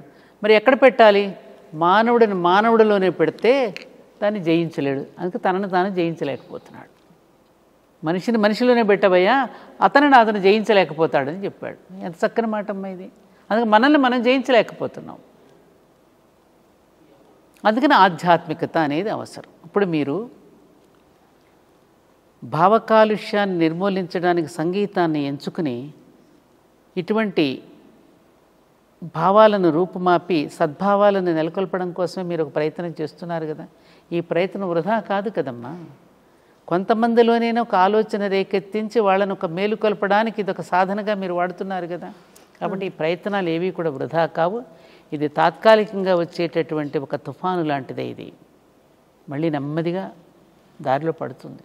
అంటే చాలా డ్యామేజ్ జరిగిపోతుంది కదమ్మా. విగ్రహాలని తేయడము పవిత్ర స్థానాల నుండి అంటే అది సామాన్యమైన విషయం కాదు, దారుణం చాలా అని అనిపిస్తుంది. మరి అక్కడ పరమశివుడికే నచ్చదమ్మా. తాను ఒక మానుష రూపంలో రావాలి అంటే దైవం మానుష రూపేణ ఆయన వచ్చి పరమశివుడు మాట్లాడలేడు కదా. వారణాసిలో ఉన్న ఆ పరమశివుడు తానుగా వచ్చి మాట్లాడలేడు కదా. ఏదో ఒక దేహాన్ని ఉపాధిగా చేసుకుని కదా మాట్లాడిస్తాడు. ఆ ఉపాధిని నడయాడే దైవమే గురువులు. దేవుడు దిగి వస్తే గురువు కనపడతాడు, గురువుకు నమస్కరిస్తే దేవుడు కనపడతాడు. అంతే కదమ్మా. దిగి వచ్చే ఏదో ఒక దేహాన్ని ఉపాధి చేసుకుంటాడు కదా. తను మాట్లాడేయాలంటే ఎవరో ఒకళ్ళని ఆవహించాలి, చెప్పిస్తాడు. అలా వచ్చి చెప్పిన వాడే ఎంతోమంది గురువులు. ఇప్పుడు అన్నమాచార్య అంతే. అన్నమాచార్యుల వారు తన కీర్తనల ద్వారా ఎంత మేలుకొలుపు చేశాడు. ఒక్కొక్క పాటని ద్వారా ఎంత సంస్కరించారు ఆయన. మనం ఆ లోతుకు వెళ్ళామమ్మా. అందుకని మన చూపు మారనంత వరకు మన అంతర్దృష్టి, మన చర్మచక్షువులతో చూస్తున్నాం. ఈ అంతఃచక్షువును కనుక ఒక్కసారి మనం తెరిస్తే సత్యం ఏంటో బోధపడుతుంది. అది తెరవడానికి ఎవరికి ఓపిక ఉండదు, అంత ఓర్పు ఉండదు, తెలుసుకునే ప్రయత్నం చెయ్యరు. మీరు పరమాచార్యుల వారి గురించి ప్రస్తావించారు కదమ్మా. కౌతా మనోహర్ గారు అని ఉన్నారు. అవునమ్మా, లలితా మనోహర్ గారు. ఆయన ఒకసారి మా ఇంటికి వచ్చి ఆయన మహిమలు 2-3 నాకు చెప్పారు. అర్జెంటుగా వారి దర్శనం చేసుకోవాలి అని నాకు అనిపించింది. మా ఆయనకు ఫోన్ చేశాను. మా ఆయనకు ఫోన్ చేస్తే, ఏంటి నేను జాబ్ చేస్తున్నాను ఎన్డీటీవీలో, నువ్వు అనంగానే చేయడానికి ఎలా అవుతుందని పాపం మళ్ళీ ప్రయత్నం చేసి తను విల్లుపురం నుండి మెడ్రాస్కి వస్తే నేను హైదరాబాద్ నుంచి మెడ్రాస్కి వెళ్ళి, మా అత్తగారి ఇల్లు మద్రాసులో ఉందన్నమాట. మేమిద్దరం కలిసి కంచికి వెళ్ళాం. వెళ్తే స్వామి 4 గంటలకు కానీ దర్శనం ఇవ్వరు అన్నాం. మేము వెళ్ళేసరికి బహుశా 10:30 ఏదో అయింది. సరే అక్కడే కాచుకుని కూర్చున్నాం. స్వామివారి దర్శనం అయ్యాకే కదులుదామని. మెల్లిగా తలుపులు తెరిచారు. ఒక్కొక్కరే రావడం మొదలుపెట్టారు. ఒక ఆవిడ గోడ కానుకొని పాడుతోంది. నేను కూడా పాడితే బాగుండు, నన్ను ఎవరు అడుగుతారు, ఇది నా రాజ్యం కాదు కదా అని అనుకుని, అయినా స్వామి నీకు బిగ్గరగా పాడితేనేనా మనసులో పాడుకున్నా నువ్వు వినగలుగుతావు కదా, నువ్వు అలా వింటే ఇప్పుడు కుండపోతగా వర్షం పడాలి అనుకున్నాను. నాకు ఇలాంటి చిన్న చిన్న చిన్న ఏవో సరదాలు ఉన్నాయి, ఆధ్యాత్మికమైన సరదాలు. అంటే స్వామి క్యూలో వెళ్తున్నాము. నా వంతు వచ్చేసరికి నేను నందకుమార్ గారు నిలబడ్డా. స్వామి ఒక మామిడి పండు తీసి నాకు ఇచ్చి భక్తుడితో ఇవ్వండి అన్నారు. తీసుకున్నాను. తీసుకున్నాక అరవన్లో చెప్పడము, ఈయన నల్ల ఆశీర్వాదం పన్నీరుకే అని ఆయన ఇలా ఆశీర్వాదం చేశారు. మేము బయటికి ఇద్దరం వచ్చామమ్మ. వచ్చిన తర్వాత ఇంకా బయటికి వెళ్ళామంటే ఒక 15 మినిట్స్ కుండపోత వర్షం, అంటే కుండపోత వర్షం పడి, అది వర్షం వచ్చే ఛాయ లేదు, పడింది చూసారా, పడింది. నేను నేను ఇలా అనుకున్నాను అనేది నాకు స్ఫురణ రాలేదు. చూడండి, నేను బస్సులో వెళ్ళి కూర్చుని మళ్ళీ మద్రాసుకి వెళ్తున్నప్పుడు నాకు నేను ఇలా అనుకున్నాను కదా అని గుర్తొచ్చిందనమాట. మళ్ళీ వెళ్ళి ఒకసారి స్వామి దర్శించుకుంటే బాగుండు అంటే ఇంకా బస్సు ఎక్కేసాము. మా ఆయన కోపడతారని ఇంకా నేను గమ్మనైపోయాను అనమాట. మళ్ళీ మద్రాసుకు వచ్చి స్వామి మహిమను తలుచుకొని చాలా సంతోషపడ్డాను. అటువంటి దివ్యత్వము గురువుల్లో మీరు ఈ మధ్య గమనిస్తున్నారా? ఇలా స్పందించే గుణం ఉన్న గురువులు ఉన్నారా? కంచి పరమాచార్యులు వారు చెప్పిన ఒకే ఒక్క మాట నా మనసులో స్థిరపడిపోయిందమ్మా. చాలామందికి భగవంతుడికి సాన్నిధ్యం లభించడం లేదు. మనం తిరుపతి వెళ్ళినా ఎక్కడికి వెళ్ళినా ఏ స్వామీజీని తోసేస్తూ ఉంటారు.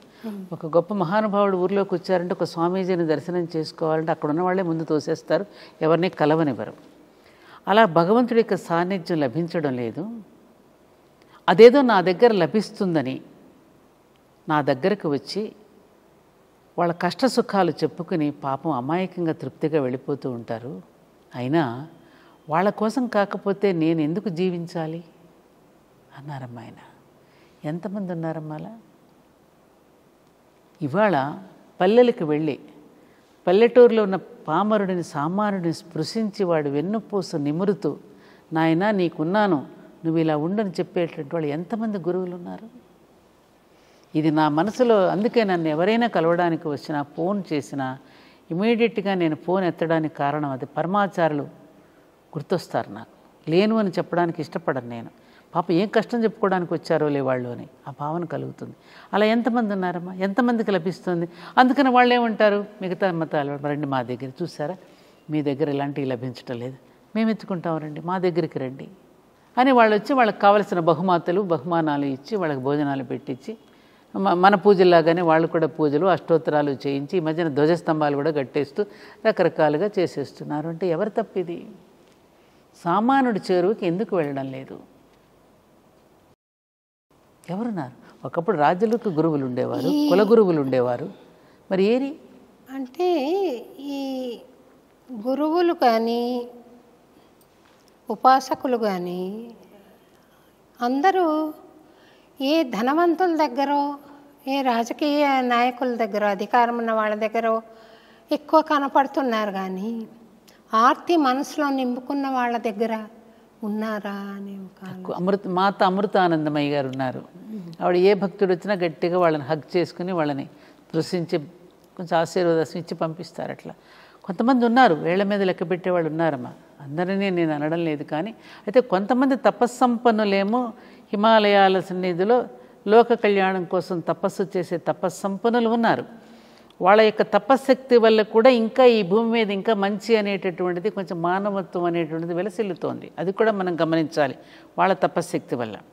అయితే వాడికి ఏదైనా కష్టం వచ్చినా నష్టం వచ్చినా చెప్పుకోవడానికంటూ ఒక పెద్ద మనిషి కోసమో లేకపోతే ఒక గురువు కోసం వెతుకులాడుతూ ఉంటాడు చూసారా, అలాంటప్పుడు మాత్రం వాళ్ళకి సరైనటువంటి గురువులు లభించకపోవడం వల్ల కొంతమంది నకిలీ బాబాలు కూడా తయారయ్యి వాళ్ళ యొక్క మానసిక బలహీనతను వీళ్ళు ఎన్కాష్ చేసుకుంటూ వాళ్ళకి రకరకాలుగా చెప్పి వాళ్ళ జేబులు ఖాళీ చేస్తూ వాళ్ళ ఆస్తిపాస్తులు కూడా అమ్ముకునే ప్రమాదాలకు గురి చేస్తున్న వాళ్ళని ఎక్కువ మందిని చూస్తున్నాం ఇవాళ. ఎవరిని నమ్మాలి, ఎవరు చెప్పేది వినాలి, ఏది కరెక్టు, ఏది నిజం, ఏది సత్యం, ఏది నిత్యం అనేటువంటి తెలుసుకునేటటువంటి పరిస్థితుల్లో మానవుడి వాళ్ళకు గందరగోళ పరిస్థితుల్లో ఉన్నాడనడానికి ఏమాత్రమూ అనుమానం లేదమ్మా. దానికి తోడు ఈ ప్రసార మాధ్యమాలలో కూడా ఎవరికి తోచింది వాళ్ళు మాట్లాడేస్తున్నారు. దాంతో కూడా గందరగోళం వస్తుంది కదా. నేను దేవాలయం దగ్గర చూస్తున్నాను కదా, అక్కడికి వీళ్ళు ఇలా చెప్పారండి, వాళ్ళు ఎలా చెప్పారని చెప్పి ఆ ఉన్న దీనిని కూడా పాడు చేసి దాంట్లో కూడా కాలుష్యం నింపేసేసి ఆ దీపాలు వెలిగించిన, ముగ్గులు వేసిన, పసుపు కొమ్మలు జల్లేసేసిన రకరకాల విధానాలను పాటించేస్తూ ఉన్నారు. ఈ సోషల్ మీడియా వచ్చి మంచి జరిగింది, చెడు ఎక్కువ జరిగిందేమో అనిపిస్తుందమ్మా. ఎందుకంటే మంచినీళ్ళు తాగడం చాలా మంచిది, ఎక్కువ మోతాదులో తాగడం అని ఒకళ్ళు చెప్తారు, ఒకళ్ళు తాగితే చాలా చెడ్డది అలాగా ఒక్కసారిగా అంతా అని చెప్తారు. ఇలాగ పాలు తాగితే మంచిది అని ఒకళ్ళు చెప్తారు, పాలు ఆరోగ్యానికి క్షేమకరం కాదు అని ఇంకోళ్ళు చెప్తారు. ఎట్టుపోవాలో తెలియదు. నేను చెప్తున్నా చాలా, ఒకరొకటి చెప్తే ఇంకొకరు అసలు ఉప్పు తినద్దని ఒకళ్ళు చెప్తారు, ఇంకొకళ్ళు ఇవే తినండి అని ఇంకొకళ్ళు చెప్తారు, అవి తాగకూడదని ఇంకొకళ్ళు చెప్తారు. ఎవరిది నమ్మాలి? ఒక్కటే సూత్రమమ్మా, భగవంతుడు ప్రతిదానిని కూడా యూనిక్గా క్రియేట్ చేశాడు. ఈ వైవిధ్యాన్ని కనుక ఒక్కసారి మనం పరిశీలిస్తే మనిషిని పోలిన మనిషి లేడు. ఆ మనిషిలో కూడా ఎవరి శరీరతత్వం వాళ్ళదే, బాడీ కాన్స్టిట్యూషన్ అంటారు, దాని మీదే హోమియోపతి వైద్య విధానం ఉంటుంది. అందుకే అన్నీ అడుగుతారు హోమియోపతి విధానంలో. నువ్వు నిండుగా కప్పుకుంటావా, సగానికే కప్పుకుంటావా, పక్కకు తిరిగి పడుకుంటావా, వెల్లకిలా పడుకుంటావా, నీకు తీపిష్టమా, ఇన్ని రకాలుగా మనం శరీరతత్వాన్ని మనస్తత్వాన్ని కూడా గమనిస్తూ అతను వైద్యం చేస్తాడు. అలోపతి కనిపించేదానికి వైద్యం ఉంటుంది, అక్కడ అనిపించేదానికి వైద్యం చేయటం జరుగుతుంది. అలాగే ఎవరిని వాళ్ళని యూనిక్గా క్రియేట్ చేశాడు భగవంతుడు. అందుకని మనకేమిటంటే అసలు మన విధానం ఏమిటంటే, తల్లి కడుపులో శిశువు పెరుగుతూ ఉన్నప్పుడు తల్లి యొక్క దీని నుండి బొడ్డు నుండి వచ్చేటటువంటి ఆహారం ఏదైతే శిశువు స్వీకరిస్తాడో అదే అతనికి సూట్ అవుతుంది, ఆ ఆహారమే అతను భుజించాలి. మీరు నార్త్ ఇండియా వెళ్ళండి, అక్కడ భోజన విధానం వేరుగా ఉంటుంది. అక్కడ ఆవ నూనెతో వంటలు చేస్తారు, 2 రోజులు తింటాం, మనం 3వ రోజున ఎప్పుడు పోయి ఆవకాయ పచ్చడి వేసి తిందామని మనకు అనిపిస్తుంది. ఎందుకని మనం చిన్నప్పటి నుంచి ఏ ఆహారపు అలవాట్లకు మనం అలవాటు పడ్డామో అది మన బాడీకి సూట్ అవుతుంది. అది తిననప్పుడు మన బాడీ రిజెక్ట్ చేస్తుంది, వెంటనే మనకి ఏదో ఒక రూపంలో అది బయటకు వచ్చేస్తుంది, వాంతి రూపంలోనో మల రూపంలోనో మనకి రకరకాలుగా మనం చూస్తూనే ఉన్నాం కదా. పడకపోవటం అనేది, ఇది పడలేదండి, అది పడలేదండి అంటే అది రిజెక్ట్ చేస్తుంది.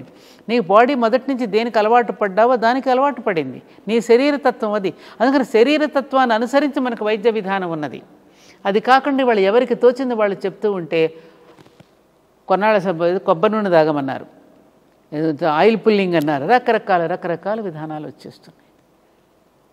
ఇది అలాగే దీంట్లో ఎలా రకరకాల విధానాలు చెప్తూ ఉన్నారు, యోగా అలాగే చెప్తున్నారు, ధ్యానం గురించి అలాగే చెప్తా ఉన్నారు, ఆహార పానీయాల గురించి అలాగే చెప్తున్నారు. ఎటు పోవాలి, అసలే ఎటు పోవాలో తెలియకుండా అయోమయమైన మానవుడికి మరింత గందరగోళంలో పడేస్తున్నారు.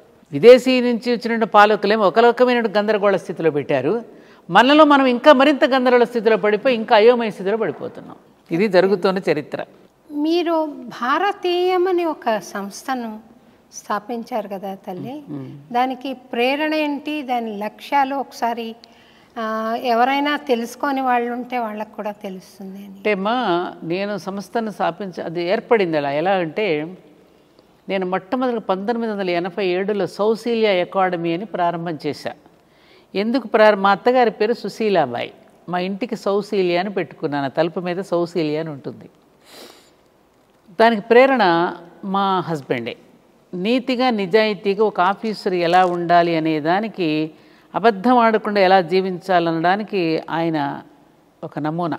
ఆయన చూసినప్పుడు నేను ఆశ్చర్యపోయిన క్షణాలు కూడా చాలా ఉన్నాయి. అవన్నీ ఇప్పుడు నేను టైం సరిపోయి చెప్పలేను.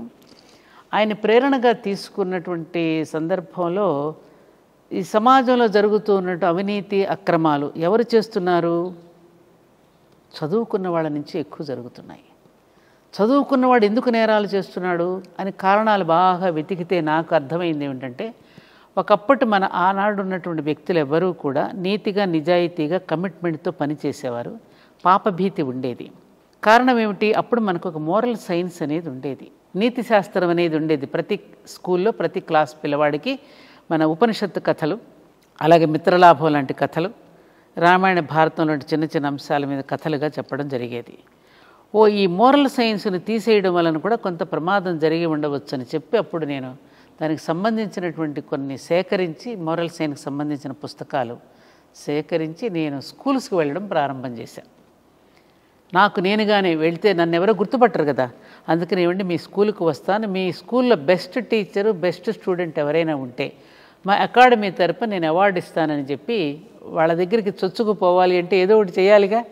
అలా తప్పకుండానండి రండి అని చెప్పి అలా ప్రారంభం చేసి అప్పుడు పిల్లల్ని అడ్రస్ చేయటం, టీచర్స్ అందరినీ కలిపి టీచర్స్ని అడ్రస్ చేస్తూ, అమ్మ ఈ పుస్తకాలు మీరు దగ్గర పెట్టుకోండి, పాఠానికి మధ్య మీరు ఇలాంటి విషయాలు చెప్తే పాఠ్యాంశం పట్లేమో పిల్లలకి భయం ఉంటుంది. ఎందుకని ఇది బాగా చదవాలి, రేపు పరీక్ష రాయాలి, పరీక్ష అనేది వాడికి ఒక టెన్షన్గా మారుతుంది. అదే ఒక సినిమా చూసినా ఒక కథ చెప్పిన వాడు అటెన్షన్తో వింటాడు ఆసక్తిగా. అందుకని మీరు ఈ కథలు చెప్తూ పిల్లవాడిని ప్రేరణనివ్వండి, వాడిలో ఉన్నటువంటి మానవత్వాన్ని దైవత్వాన్ని మేలుకొలపండి అని నేను టీచర్స్కి మీటింగ్స్ పెట్టి చెప్పేదాన్ని. అలా జరుగుతూ ఉన్నటువంటి నేపథ్యంలో టీవీలో వస్తున్నటువంటి సీరియల్స్, కాళరాత్రి భయంకరమైనటువంటి సన్నివేశాలతో, పిల్లలకి హారర్తో కూడినటువంటి సన్నివేశాలతో కూడిన టీవీ సీరియల్స్ చూసి, ముఖ్యంగా స్త్రీలను దుర్మార్గులుగా చిత్రీకరిస్తూ వస్తున్నటువంటి సీరియల్స్ని, ఏమిటిది మేధస్సును రగిలించడానికా భ్రష్టు పట్టించడానికా ఈ ప్రసార మాధ్యమాలు ఉన్నది అని ఆలోచించి సిటీలో ఉన్న గొప్ప గొప్ప వాళ్ళందరినీ మా ఇంటికి పిలిచి, మన హనుమాన్ చౌదరి గారు, ఇంకా కృష్ణస్వామి గారు, జస్టిస్ కోదండరామయ్య, ఇలా పెద్ద పెద్ద వాళ్ళందరినీ మన భావజాలంతో సరిపోయే వాళ్ళందరినీ మన ఇంటికి పిలిచి ఒక సమావేశం ఏర్పాటు చేసి, మరి మనం ఇలాగే చూస్తూ ఊరుకుందామా, దీనికి మనం ఏదైనా సొల్యూషన్ చేయగలమా అని ఆలోచన చేసి, అప్పుడు అన్ని ఆర్గనైజేషన్స్ని కలిపి పోసగుచ్చి పెడితే, మాలగా కడితే అదే భారతీయం. అలా వచ్చిందమ్మ. ఆ భారతీయంలో అప్పుడు అన్నమాచార్య భావనావాహిని కూడా ఉన్నది, మీకు గుర్తుంది. సో ఆ విధంగా మొదలైనటువంటి భారతీయం అలా చాలా కార్యక్రమాలు చేసుకుంటూ భారతీయం ద్వారా చేసుకుని అలా భారతీయం సత్యవాణిగా అలా పేరు రావడం జరిగింది. అలా మొట్టమొదట నేను పెట్టింది సీరియల్స్ మీద తీసుకున్నాను. నాకున్నది ఒక పెద్ద, అది మంచో తెలియదమ్మా, నాకు చెడో తెలియదు, నాకు బలము అదే బలహీనత అదేనేమో. ఎక్కడైనా ఒక అన్యాయం జరుగుతూ ఉంటే తొందరగా స్పందిస్తాను, రియాక్ట్ అయిపోతా, తొందరగా బాధ కలుగుతుంది నాకు. అట్లా కొన్ని ఇబ్బందులు కూడా తెచ్చిపెట్టుకుంటాం అలా స్పందించడం ద్వారా. ఎందుకు మా గ్రామంలో గ్రామ ఆడపడుచుల సౌభాగ్య యజ్ఞం అని ఒకటి మొదలుపెట్టా. ఎందుకు చేశానో ఇది మీకు చెప్పాలి. నేను మా నాన్నమ్మ దగ్గరికి వెళ్ళినప్పుడు ఒకసారి మా చిన్న నాయనమ్మ దగ్గరికి, మన ఊరిలో మన పేరయ్య శాస్త్రి గారి యొక్క శాపం తగిలిందమ్మా మన ఊరికి అంది. ఎలా నాన్నమ్మ, ఎందుకు తగిలింది, ఎందుకు శాపం పెట్టారా అని అడిగా. ఏం లేదు, పేరయ్య శాస్త్రి గారి అమ్మాయిని మన గ్రామంలో ఉన్న ఒకడు అత్యాచారం చేసి అమ్మాయిని ఇబ్బంది పెట్టాడు. ఆమె ఆత్మహత్యకు గురి చేసుకుంది పాపం. అతను ఊర్లో వాళ్ళందరినీ నిలదీసి అడిగితే ఎవరూ కూడా సమాధానం చెప్పకుండా మౌనం వహించారు. ఎవరిని అంటే ఎవరు బాధపడతారు. నానాడు గనుక ద్రౌపదికి అవమానం జరుగుతుంటే భీష్మద్రోణులు ఎలా అయితే తల వంచుకుని ఉన్నారో గ్రామస్తులందరూ అలా తల వంచుకుని ఉన్నారు. అప్పుడు ఆయన మన ఊరికి శాపం పెట్టి వెళ్ళారమ్మా. ఆ శాపమే మన గ్రామానికి పాడి పంటలు లేకుండా అందరూ కూడా కరువుతో బాధపడుతున్నారని మా నాన్నమ్మ చెప్పింది. అరే అలాగా, దీన్ని ఎలా నివారించాలి అని నేను ఆలోచన చేసి అప్పుడు ఊర్లో ఉన్న మా ఊర్లో పుట్టిన ఆడపిల్లలందరినీ పిలిపించి మనందరం కలిపి మన గ్రామం కోసం ఒక సౌభాగ్య యజ్ఞం చేద్దామని చెప్పి 5 రోజుల పాటు పండితుల్ని పిలిచి యజ్ఞం చేసి ఊర్లో ఉన్న మగపిల్లలందరినీ పిలిచి లోపల నేను పేరయ్య శాస్త్రి గారిని తలుచుకుంటూ ఆయనకి కన్నీటి తర్పణం చేసి, ఈ గ్రామాన్ని ఇప్పటికైనా క్షమించండి శాస్త్రి గారు, మీ జరిగినటువంటి అన్యాయానికి అనే వెంకటాచలపతి స్వామి దగ్గర నేను రోజు సుప్రభాతం చదువుతూ 5 రోజులు కన్నీటి తర్పణం చేసి పేరయ్య శాస్త్రి గారిని తలుచుకుని ఆఖరి రోజున గ్రామంలో ఉన్న మగపిల్లలందరినీ పిలిచి 100 గుంజీలు తీయించి అందరి చేత గుమ్మడికాయ కొట్టించి పాశ్చాత్తాప యజ్ఞం చేయించాను. అప్పటి నుంచి గ్రామంలో వర్షాలు పడడం, గ్రామం అంతా ఇప్పుడు సస్యశ్యామలంగా ఉండడం జరుగుతోంది. సంతోషం తల్లి. అలా గ్రామం కోసం అలా ప్రతిదానికి కూడా ఒక ఆలోచన చేసి స్పందించడం అనేటటువంటిది నాకున్నటువంటి అది మంచిదో తెలియదు, నాకు చెడ్డదో తెలియదు. చెడ్డది ఎందుకైంది తల్లి, మంచిది. దానివల్ల కొన్ని ఇబ్బందులు కూడా తెచ్చుకుంటాంగా అమ్మా. మీకు తెలియంది కాదు కానీ అమ్మ, మీరు ఏ వయస్సులో ఈ ధర్మపరమైన కార్యక్రమాలు చేయాలి అని నిర్ణయించుకున్నారు? అమ్మ, నాది చిన్నప్పటి నుంచి ధర్మ కార్యక్రమం, దేశభక్తి. మాకు చిన్నప్పుడు హై స్కూల్లో భారతమాత వేషం నాకు వేసేవారు, మా అక్కయ్యలకి, మా మేనగ. ఇప్పటికీ గ్రామంలో ఉంటే మా వంశపారంగా పిల్లలే వస్తుంది, ఎందుకంటే మా పెద్ద పొడుగు జుట్లు అందరికీ. అందుకని ఆ భారతమాత వేషం మాకు వేయడం నాకు, మా అక్క, మా మేనగోడళ్ళు ఇలా వస్తోంది. అలా సందర్భంలో నాకు చిన్నప్పుడు భారతమాతకు జయజయలు, బంగారు భూమికి జయజయలు అనడం, ఆ భారతమాత యొక్క విశిష్టతను మాస్టర్ గారు క్లాసులో చెప్పడం. అప్పుడప్పుడే నాకు 1950లో నేను పుట్టింది. నేను కొంచెం ఎదిగిన తర్వాత ఇంకా స్వతంత్ర పోరాటంలో ఉన్న భావజాలం అప్పుడప్పుడు మాస్టర్ గారులు చెప్పడం, ఇవన్నీ కూడా నాలో ఒక దేశ ప్రేమను పెంచింది. అందుకని నా దేశం అనే నాటికని కూడా నేను రాసి నేను ప్రదర్శించడం కూడా జరిగింది. అలాంటి దేశభక్తితో ఉన్నటువంటి నాకు అనుకోకుండా ఈ ధర్మపురి క్షేత్ర నిర్మాణంలో నేను భాగస్థురాలని కావడం, అందుకని ఆ దేశభక్తి పటాన్ని కూడా అక్కడ పెట్టుకుని, దేశం, ధర్మం, సమాజం వేరు కాదు. దేశం అంటే దేవుడు, ప్రజలంటే దేవతలు. సేవా వ్రతనిష్టయే మనం చేసేటువంటి యజ్ఞము. ఇది కదమ్మా మనదైనటువంటి జీవన విధానం. అందుకని దానిని నేను అక్కడ ఇంప్లిమెంట్ చేస్తూ సమాజపరమైన అంశాలను దైవభక్తితో జోడిస్తూ కార్యక్రమాలు అక్కడ చేయించడం జరుగుతోంది. అందుకని ధర్మం, దేశం, సమాజం 3 ఒకటే అనే భావన చేత అక్కడ జరుగుతూ వస్తుంది. ఇది 1986 అమ్మవారిని ప్రతిష్ఠ చేసిన దగ్గర నుండి నాలో ఈ భావజాలం రావడం. దాని తర్వాత నేను అయోధ్య రామ జన్మభూమి ఉద్యమంలో పాల్గొనడం. అది మరింత అంటే దాదాపుగా మీకు 35-36 సంవత్సరం. అప్పుడు నాకు అంత వయసు 36-35 ఇయర్స్, అంత కూడా లేదు, 30 to 30 ఇయర్స్. టీనేజ్ ఎలా గడిచింది తల్లి? టీనేజ్ అమ్మా చాలా అల్లరి పిల్లని. అవునమ్మా, హై స్కూల్ నేనే మగపిల్లని ఏడిపించేదాన్ని. ఆట పట్టించేదాన్ని వాళ్ళని, చాలా అల్లరి చేసేదాన్ని, బాగా నవ్వించేదాన్ని. గ్రామంలో అందరికీ ఒక రకంగా ముద్దు బిడ్డని. వాళ్ళని కూడా కొంచెం ఇట్లాగ ఎదిరించి ప్రశ్నలు వేస్తాను కదా, నిజంగా గ్రామంలో అందరికీ బాగా ఇష్టం. స్కూల్లో కూడా, హై స్కూల్లో టీచర్స్ని కూడా ఏడిపించేదాన్ని, మా తెలుగు మాస్టర్ని మరీ ఆట పట్టించేదాన్ని. ఆయన గోదా గ్రంథమాల నడిపేవారమ్మ మాస్టర్ గారు. ఆయన రచనలన్నీ నేను ఫెయిర్ కాపీ చేసేదాన్ని. అలా ఫెయిర్ కాపీ చేస్తున్నప్పుడే నాకు లాల్ బహదూర్ శాస్త్రీజీ గారంటే చాలా గౌరవం, భక్తి ఏర్పడింది. వారు రాసిన గ్రంథాలన్నీ నేను ఫెయిర్ కాపీ చేసేదాన్ని కదా. ఆ రాస్తున్నప్పుడు, చదువుతున్నప్పుడు కూడా నాలో ఇటువంటి భక్తి భావన కానివ్వండి, దేశభక్తి భావన కానివ్వండి, మహానుభావుల యొక్క జీవిత చరిత్రల ద్వారా ప్రేరణ పొందడం కానివ్వండి, ఇవన్నీ అక్కడి నుంచి ప్రారంభమయ్యాయి. నేను ఒక ప్రశ్న అడుగుతాను, మరోలా భావించకుండా. అయ్యో తప్పకుండా తల్లి. ఎందుకనంటే యువత, ఇప్పటి యువత రకరకాల వెర్రివేషాలకు, వెర్రి భావనలకు లోనవుతున్నారు కదా. వాళ్ళు చేస్తున్న అద్భుతమైన విజయాలు ఉన్నాయి, ఈ ఒకవైపు ఈ వెర్రితలలు వేస్తున్న ప్రవర్తనలు ఉన్నాయి కదా. మీ టీనేజ్లో ఈ ధర్మ మార్గం తప్పకుండా ఉండడానికి, నైతికంగా బలంగా ఉండడానికి మీరు అనుసరించిన మార్గం ఉంటుంది తప్పకుండా. అది యువతకు ఒకసారి తెలియజేస్తారమ్మా. అంటే మా తప్పు యువతది కాదు. ఇవాళ నిజంగా చెప్పాలంటే యువత పక్కదారి పడుతోంది అనడానికి, పట్టడానికి కారణం పెద్దలే తప్పులు చేస్తున్నారు. మేధావులైనటువంటి వాళ్ళు కూడా మౌనం వహిస్తూ ఉన్నారు. ఇప్పుడు మీరు ప్రసార మాధ్యమాల్లో వచ్చేవి కానివ్వండి, సోషల్ మీడియాలో వచ్చేవి కానివ్వండి, చూస్తూ ఊరుకుంటున్నారుగా. దాన్ని ఖండించగలుగుతున్నామా? దాన్ని రూపుమాపగలుగుతున్నామా? పెద్దవాళ్ళు చిన్నప్పుడు, మేము చిన్నప్పుడు అనుసరించినవి.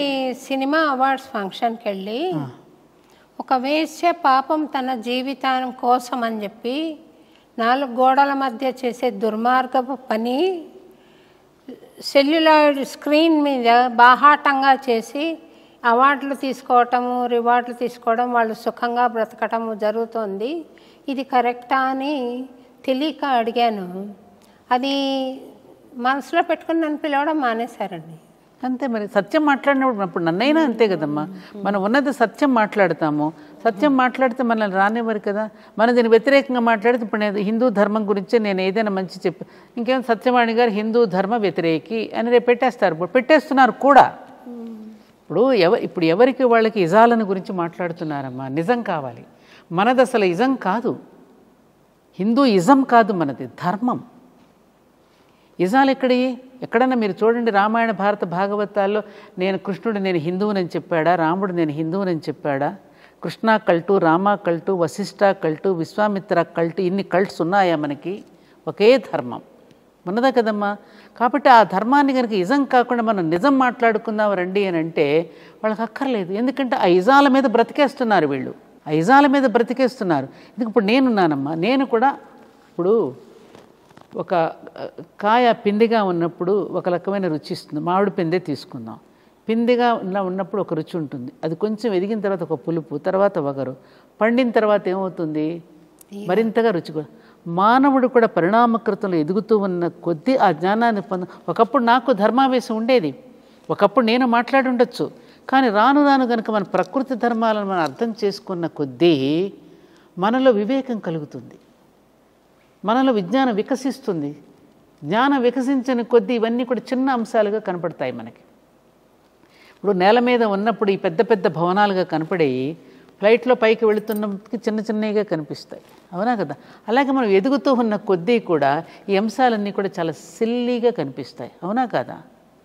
అలాగే ఇప్పుడు యూత్కి చిన్నప్పుడు 10 మంది పిల్లల కన్నా అమ్మ నాన్నగారు పిల్లలు ఏ తప్పు చేసినా, తప్పుగా మాట్లాడినా ప్రేమగాను హెచ్చరికగాను మందలించేవారు. ఇలా పిల్లల్ని ఎవరు మందలిస్తున్నారు? అమ్మ మందలించే స్థితిలో లేదు, నాన్న మండిపడే స్థితిలో లేడు. గురువుల బిల్లు బెల్లు చూసుకుంటున్నారు తప్ప వాళ్ళు అంతకంటే చెప్పడం లేదు. మరి ఎవరి బిడ్డల్ని పట్టించుకునేది? పిల్లలు చెడిపోతున్నారు అని అంటారు. అసలు చెడిపోకుండా ఉండడానికి కావాల్సిన ప్రయత్నం ఎక్కడ జరుగుతోంది? అసలు ఆ గురుకులాలేవి, ఆ పాఠశాలలో అటువంటి విద్య ఎక్కడున్నది? మార్కుల కోసం పోటీ పెట్టడమే తప్ప అసలు రావాల్సిన మార్పుల గురించి ఎవరు ఆలోచిస్తున్నాం? ర్యాంకులు మార్కులేనా?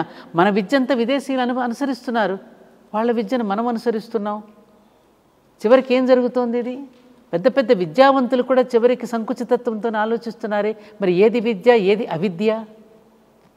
వివేకమా, విజ్ఞానమా? అందుకని యువత చెడిపోతుందంటే యువత తప్పు. ఎందుకంటే అమ్మా, నేను చాలామంది పిల్లల దగ్గర కూర్చొని మాట్లాడుతూ ఉన్నప్పుడు, ఈవెన్ మై గ్రాండ్ చిల్డ్రన్తో మాట్లాడుతుంటే వాళ్ళ దగ్గర నుంచి కూడా నేర్చుకోవాల్సిన అంశాలు చాలా ఉన్నాయనిపిస్తోంది నాకు. ఈ సమన్వయం కావాలి మనకి. ఒకప్పుడు మనం పెద్దవాళ్ళ దగ్గర ప్రశ్న చేస్తే నర్మూసుకుని అదలగాళ్ళు ఏమిటా ప్రశ్నలు అనేవారు. పాపం వాళ్ళ మనసులో ఉన్న మాటను చెప్పుకోలేక భయపడి వెళ్ళిపోయేవాళ్ళం మనం. కానీ వాళ్ళ తరం అడుగుతున్న దానికి సమాధానం మన దగ్గర ఉండాలి కదా. ఇప్పుడు నాన్న నువ్వు నన్ను తాగొద్దంటున్నావు, నువ్వెందుకు తాగుతున్నావు అని పిల్లవాడు అడిగితే వాడు సమాధానం చెప్పాలిగా. అందుకని వాళ్ళ పిల్లలు వివాహం చేసుకోవడానికి కూడా భయపడుతున్నారు. కారణం ఏమిటి? ఎందుకు భయపడుతున్నారు వివాహం చేసుకోవడానికి? వాళ్ళు ఇంట్లో చూస్తున్నారు, ఇంట్లో రాద్ధాంతాలు చూస్తున్నారు, యుద్ధాలు చూస్తున్నారు, కొట్టుకోవడం చూస్తున్నారు, తిట్టుకోవడం చూస్తున్నారు, విడిపోవడం. రేపు నేను పెళ్లి చేస్తున్నాను, నా జీవితం కూడా ఇలాగే ఉంటుందేమో అని భయపడిపోతున్నారు. తప్పెవరిది చెప్పండి అమ్మా? తప్పు మనం చేస్తున్నాం. పిల్లలు అడిగేటటువంటి క్వశ్చన్స్కి మన దగ్గర వాళ్ళ ఆన్సర్ లేదమ్మా.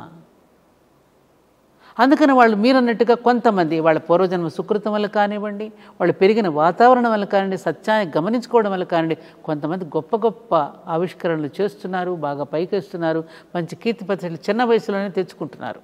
మనం చూడటల్లా పాట పాడే పిల్లల దగ్గర నుంచి, డాన్స్ వేసే పిల్లల దగ్గర నుంచి, కొత్తగా సైన్స్ని ఆవిష్కరిస్తున్న వాళ్ళ దగ్గర నుంచి చూస్తున్నాం కదా మనం. అది మేధాశక్తి. నేననేది సంస్కారంగా. అదే నేను ఈ సంస్కారం నేర్పకపోవటం మనది తప్పు. తల్లి చెప్తోందా అమ్మ? తండ్రి చెప్తున్నాడా? ఒరే నానాగడ్డి తిని నీకోసమే కదరా ఈ సంపాదన అంతా అంటాడు. నాన్న నేను నానాగడ్డి తిని సంపాదించమని నేను అడిగానా? అడగలేదుగా. ఎందుకోసం సంపాదిస్తున్నావు నానాగడ్డి తిని? అసలు ఇక్కడ పిల్లవాడు ఏమవుతున్నాడు, వాడు ఏం చేస్తున్నాడు, వాడు మనసులో ఏం ఆలోచన ఉందో ఎప్పుడైనా నువ్వు దగ్గర ఒళ్ళో కూర్చోబెట్టుకుని ఎప్పుడైనా వాడిని అడిగావా? దగ్గర కూర్చోబెట్టి వాడు మనసు ఏంటో ఎరిగి నువ్వు ప్రవర్తిస్తున్నావా? అందుకని ఇది పెద్దల వల్ల జరుగుతున్న తప్పే తప్ప పిల్లలది కాదు.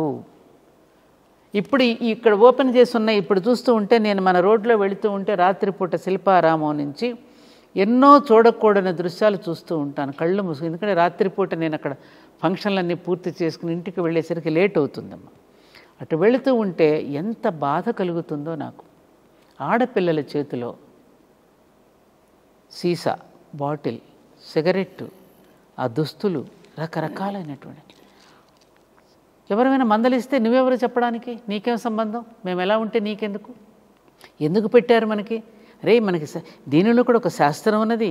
ఒక దుస్తులు వేసుకునే దగ్గర నుంచి, బొట్టు పెట్టుకునే దగ్గర నుంచి, జడ వేసుకునే దగ్గర నుంచి, మెట్టెలు ధరించేది, మాంగళ్యం ధరించేది, అన్ని వెనుక ఒక శాస్త్రీయ విధానంతో మన ఆరోగ్యం కోసం పెట్టారమ్మా. ఇది ఈ విధంగా ధరించవలసిన అవసరం ఉన్నదని ఎవరు చెప్తున్నారమ్మా? వాళ్ళకి ఎవరు అనుసరిస్తున్నారు కనుక వాళ్ళు చెప్తున్నారు.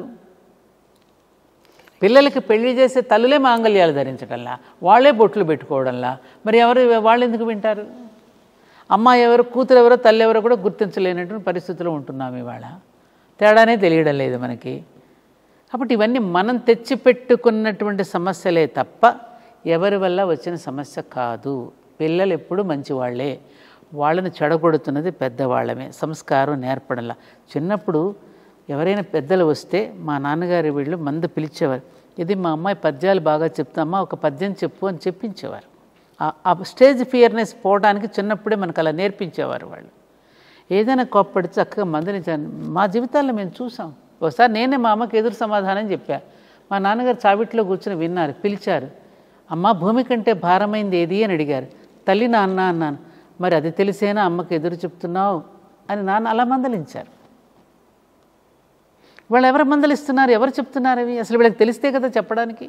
ఏమ్మా అలాగా నేను సమాజం మొత్తం పాడైపోయిందని నేను అనడం లేదమ్మా. అంటే అక్కడక్కడ పాడయ్యే సమాజాన్ని కూడా ఈ నేల తల్లి భరించలేదు. ఈ భూమి ఒక పవిత్రమైనటువంటి భూమి. ఎందరో తపస్సంపన్నులు తపస్సు చేసి చేసి చేసి ఋషులు దర్శించి మనకు అందించారు ఈ సంస్కారాన్ని. మీరు